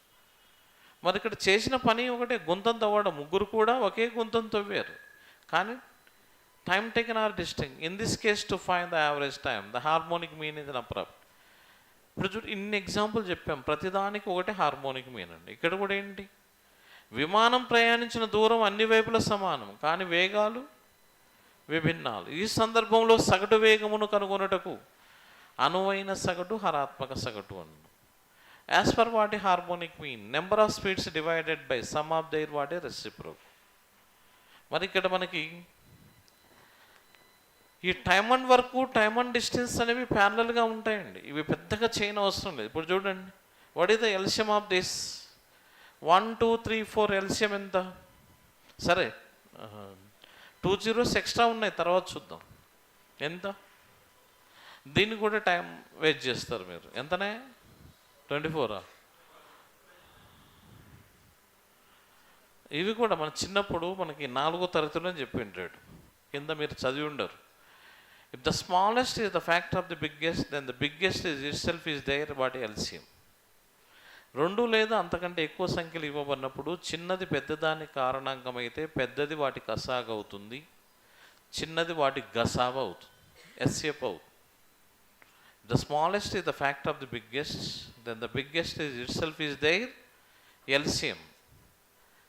అదే స్మాలెస్ట్ అనేది ఎస్ఎఫ్ అవుతుంది. ఇక్కడ 2 అనేది దేనికి ఫ్యాక్టర్? ఎందుకంటే వాళ్ళ అయ్యే ఉన్నాడు కాబట్టి కొడుకును పంపిస్తున్నాం. అర్థమైందమ్మా? ఇక్కడ 3, 4 బావమరుదులు అనమాట. ఒకటి ప్రైమ్ నెంబర్, ఒకటి కాంపోజిట్ నెంబర్. వాటి ఎల్సియం ఎప్పుడు కూడా వాటి లబ్ధానికి సమానం అవుతుంది. ఎంత అయ్యేది? 12. ఇగో ఇవి చిన్న చిన్నవి తెలియకనే మనం ఏం చేస్తామంటే ఏమొస్తుంది ఫీలింగ్? అవి తెలియక ఏమొస్తుంది, నాది నాన్ మ్యాథ్స్, నాది బిఏ, నాది బీకాము, నాది బీజెడ్సి, నాది బయోటెక్నాలజీ, చాలా గ్యాపు, ఇంకేమొస్తాయమ్మా? లేనిపోని ఆలోచనలు వస్తాయి మీకై మీరేం చేస్తారు, మీ లెవెల్ తగ్గించుకుంటారన్న ఆసక్తి తగ్గిపోతుంది. తద్వారా ఏమవుతుంది, రిజల్ట్కి దూరం అయిపోతుంది. అటువంటిది కాదు. దాన్ని ఎలా రాకపోతే తెలియకపోతే నేర్చుకుందాం, ఏముందాడ. నేనున్నా కదా ఇట్లా, ఏమున్నా కూడా చెయ్యి ఇట్లా ఎత్తితే చాలు, always welcome, repeats once more అని. చిన్న దగ్గర నుంచి ఫస్ట్ బేసిక్సే ఉంటాయి. ఫస్ట్ మనం లెసన్స్లోకి వెళ్ళాం, బేసిక్స్ మీద చెప్పుకుంటూ రండి కలిసి చేద్దాం. ఎందుకు రాదు, తన్నుకొని రావాలి. అందరు ప్రిలిమ్స్ క్వాలిఫై అవ్వాలి, at the same time interview కూడా లేదేమో కదా, ఉందా? దున్నుడు ఇగో కలిసి రండి, మీకు మినిమం 40 మార్కులు, 50 అని చెప్పలేను, కానీ మీ రైటింగ్ ఎట్లుంటుందో తెలియదు. నేనైతే చెప్తా, ప్యాసేజ్ రైటింగ్ ఉంటుంది, ఎన్ని మార్కులు, 10 మార్కులు. మీరు ఎట్లా రాస్తారో తెలియదు, నేను ఎట్లా హామీ ఇవ్వగలను, మళ్ళీ నన్ను వచ్చి పట్టుకుంటే కష్టం. మినిమం 40 దాటుతాయి, నో డౌట్, ఆ క్వశ్చనే లేదు. ఎందుకు రావా తన్నుకొని. ఇప్పుడు చూడు 12, 2 సున్నాలు ఉన్నాయి కాబట్టి 2 సున్నాలు, 1200. 100, 200, 300 మీకు మెథడ్ వేరే చెప్తాలేండి, అది వేరే విషయం. అని ఈ 100 ఎన్నిసార్లు పోతుంది, 12, 200 6 times, 300 4 times, 400 3 times. ఇదేమో స్పీడ్, ఇదేమో time. Speed and time both are what, inversely proportion. Okay, now what is the total time here, 25. 25. Average speed equal to, స్పీడ్కి డెఫినేషన్ ఏంటి, total distance cover divided by total time.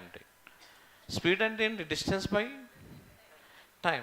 Total distance అంటే ఏం లేదమ్మా, ఎన్ని speeds ఉన్నాయి, 4 × 1200 by 4 ఎందుకు రాశాం, 4 sides 4 speed by total time ఎంత, 25. అయిపోయి నువ్వు ఆ ఫార్ములాస్ రాసి ఆ ఫార్ములా గుర్తులేక, అదే ఆర్ఎస్ అగర్వాల్ బుక్ది నీ తల తిని పేజీ మొత్తం చదివిన తర్వాత కూడా మళ్ళీ డౌట్ వస్తుంది, ఇది ఎట్లా వచ్చిందని కొట్టుకొని ఇబ్బంది పడాలి. 100లో 25 ఎన్నిసార్లు పోతుంది, ఎన్ని, 4 times. మరి 1200 ఎన్నిసార్లు పోతుంది, నీ 12 4 ఎంతమ్మా, 12. మరి గ్రూప్ కాబోయే గ్రూప్ అని ఆఫీసర్లు అంటే రేపు ఆ లంచాలన్నా లెక్క పెట్టుకోదే. సార్ 1200 చొప్పున 4 ఇస్తామంటున్నారంటే నువ్వు లెక్కేసుకుంటావా లేదు, ఎవరికి చెప్తావు? మళ్ళీ నీ అసిస్టెంట్కి చెప్తే మా సార్ లంచం తీసుకుంటున్నాడు అని లేనిపోయినవి. ఏమమ్మా నేను చెప్పేది అర్థమవుతుందా? అప్పటికన్నా ఉపయోగపడతాయి అంటున్నా. ఏమో 10 రూపాయలు ఉంటుంది, నేను తెచ్చి ఇవ్వడానికి నాకు మొహమాటం అనిపిస్తుంది అనమాట. టేబుల్ బుక్ తెచ్చి ఇవ్వలేక కాదు, కానీ ఎవరిది వాళ్ళు తెచ్చుకుంటే అంకిత భావం, ఏమై కొన్నామనే ఉండదమ్మా.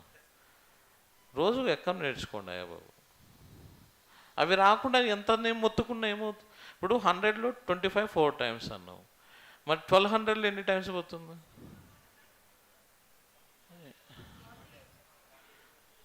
ఏదో లేమ్మా 6 times అంటాము చూడు. నేనేం చెప్పను. ఇప్పుడు టోటల్ ఎంత ఆన్సర్ చెప్పు. ఇంతకు ఏ గ్రూపు? పర్లేదు, మనం ఫ్రెండ్లీగా మాట్లాడుకుందాం. అదే ఇప్పుడు టేబుల్ బుక్ కొనుక్కుంటావా? వీళ్ళందరినీ పట్టించుకోవద్దు, నీకు రాలేదు నువ్వు నేర్చుకుంటున్నావు అంత. పక్క వాళ్ళతో మనకేం పని చెప్పు. మన టార్గెట్ రేపు జాబ్ వచ్చిన తర్వాత వాళ్ళంతా కూడా చూడు సార్ చెప్తే చేసేది జాబ్ వచ్చింది, అది రావాలి వాళ్ళకి. సో కాబట్టి ఇక్కడ ఏం లేదండి, ఇక్కడ కష్టపడేది లేదు. చెప్పినట్టు ప్రాక్టీస్ చేయండి. ఒకటైతే నాకు నమ్మకం ఉంది, ఏ డౌట్ వచ్చినా కూడా ఎమ్మటే ర్యాండ్ రైట్ చేయొచ్చు. 1కి 2 సార్లు అయినా రిపీట్ అవుతుంది, స్లోగా వెళ్తుంది, నీట్గా వెళ్తుంది. రేపు మీకు జాబ్ వస్తే శంకర్ రెడ్డి గురించి 10 మందికి చెప్తారు. Is it sure? చెప్పవా? అదొక్కటి నేను కోరుకునేది, అర్థమైంది? డేటా అంటే శంకర్ రెడ్డి సార్ దగ్గరికి వెళ్ళండి అనే వర్డ్ రిపీట్ అవుతుందనే ఉద్దేశంతో, ఆ కాన్ఫిడెంట్ తోటి నేను చెప్పడం. అంతేగాని మీకు జాబులు వస్తున్నాయి, మీరు రేపు కనపడ్డ కూడా పలకరియ్యారు అనుకోండి, అది వేరే విషయం. ఈయనకి ఎక్కడ నమస్కారం చెప్పాలని అటు నుంచి అడిపోతారేమో. అంతేనా మేడం? ఏమో, సరేలేండి. ఎక్కువసేపు మీకు చెప్పినా కూడా బోరు కొడుతుంది. ఏం కాదులేండి. ఇప్పుడు జనరల్గా మనకి సిలబస్ ఇది, ఆ ప్యాసేజ్ అనాలిసిస్ అంటే మనం ఏం చెప్పినా కూడాను, ముఖ్యంగా ఈ ప్యాసేజెస్ కూడా మీ కరెంట్ రిలేటెడ్ ఐటమ్స్ మీద ఎక్కువగా సైన్స్ అండ్ టెక్నాలజీ, ముఖ్యంగా బయోకెమిస్ట్రీ, బయాలజీ, బాటనీ, జువాలజీ, తర్వాత ఈ ఇష్యూస్ మీద మనకి అడుగుతూ ఉంటాడు. ఫస్ట్ మనం చదవాల్సిన ప్యాసేజ్ మొత్తం ఒకసారి నీట్గా చదివేసి కింద క్వశ్చన్స్కి వెళ్ళాలి. ఆ క్వశ్చన్స్కి మీరు జనరల్ ఎస్ఏ రాసే అలవాటు ఉంటుంది కాబట్టి పేజీలు రాయొద్దు ఎప్పుడు కూడా. జనరల్ ఎస్ఏ అంటే పేజీలు రాస్తుంటారు కదా, దీన్ని జస్ట్ ఒక 10 నుంచి 15, 20 పదాలు మాత్రమే, అంటే 1.5 2 లైన్స్ అనమాట. వాడు అడిగిన దానికి సమాధానముగా ఇచ్చిన మ్యాటర్లోని అంశాన్ని కన్విన్స్ చేస్తూ రాయాలి. అవి ఎట్లా ఏంటనేది నేను కొద్దిగా మెటీరియల్ ఇచ్చి డిస్కస్ చేస్తాం. అవి ఏంటనేది అది పెద్దగా సమస్య మనం పాటించాలని అవసరం లేదు, ఈజీగా వస్తాయి మార్కులు. కాకపోతే ఈ మిగిలిన 40 మార్కులే మనకేం కావాలి ఇక్కడ. ఈ నాన్ మ్యాథ్స్ అనేవాళ్ళు కొద్ది జాగ్రత్త. కాకపోతే ఏంటంటే స్లోగా వెళ్తాను, ప్రతి బేసిక్ పాయింట్ నుంచి కవర్ అవుతుంది. దాన్ని నీట్గా మ్యాథ్స్ వాళ్ళను ఫాలో అవ్వకండి, వాళ్ళు మహా డేంజర్. వాళ్ళు వచ్చు అంటారు, లాస్ట్ వాళ్ళకు అది వస్తుంది. కాబట్టి వాళ్ళని ఫాలో అయ్యారనుకోండి ఉన్నది కూడా పోతుంది. కొంత నీట్ అబ్జర్వేషన్ తోటి ప్రాక్టీస్ చేయండి. ఇంకా అడిషనల్ ప్రాక్టీస్ అంటే నా బుక్స్ ఉన్నాయి, తీసుకొని మీరు ప్రాక్టీస్ చేయొచ్చు, అది పెద్ద ప్రాబ్లం కాదు. అది ఎంతసేపు చెప్పిన ఇలా అని ఉంటుంది. నెక్స్ట్ మనం రన్నింగ్ క్లాస్లోకి మీకు ఎంటర్ అవుతాను, అప్పుడు అవుతాను. ఓకే ఏమ్మా? లేదు, మెన్సురేషన్ లేదు, మీకు లేదు, మెన్సురేషన్ పార్ట్ లేదు. కాకపోతే ప్రాబబిలిటీ ఉంది. ప్రాబబిలిటీ ఉంది కాబట్టి పర్ముటేషన్ కాంబినేషన్ మనం చెప్పుకోవాలి. మెన్సురేషన్ పార్ట్ లేదు.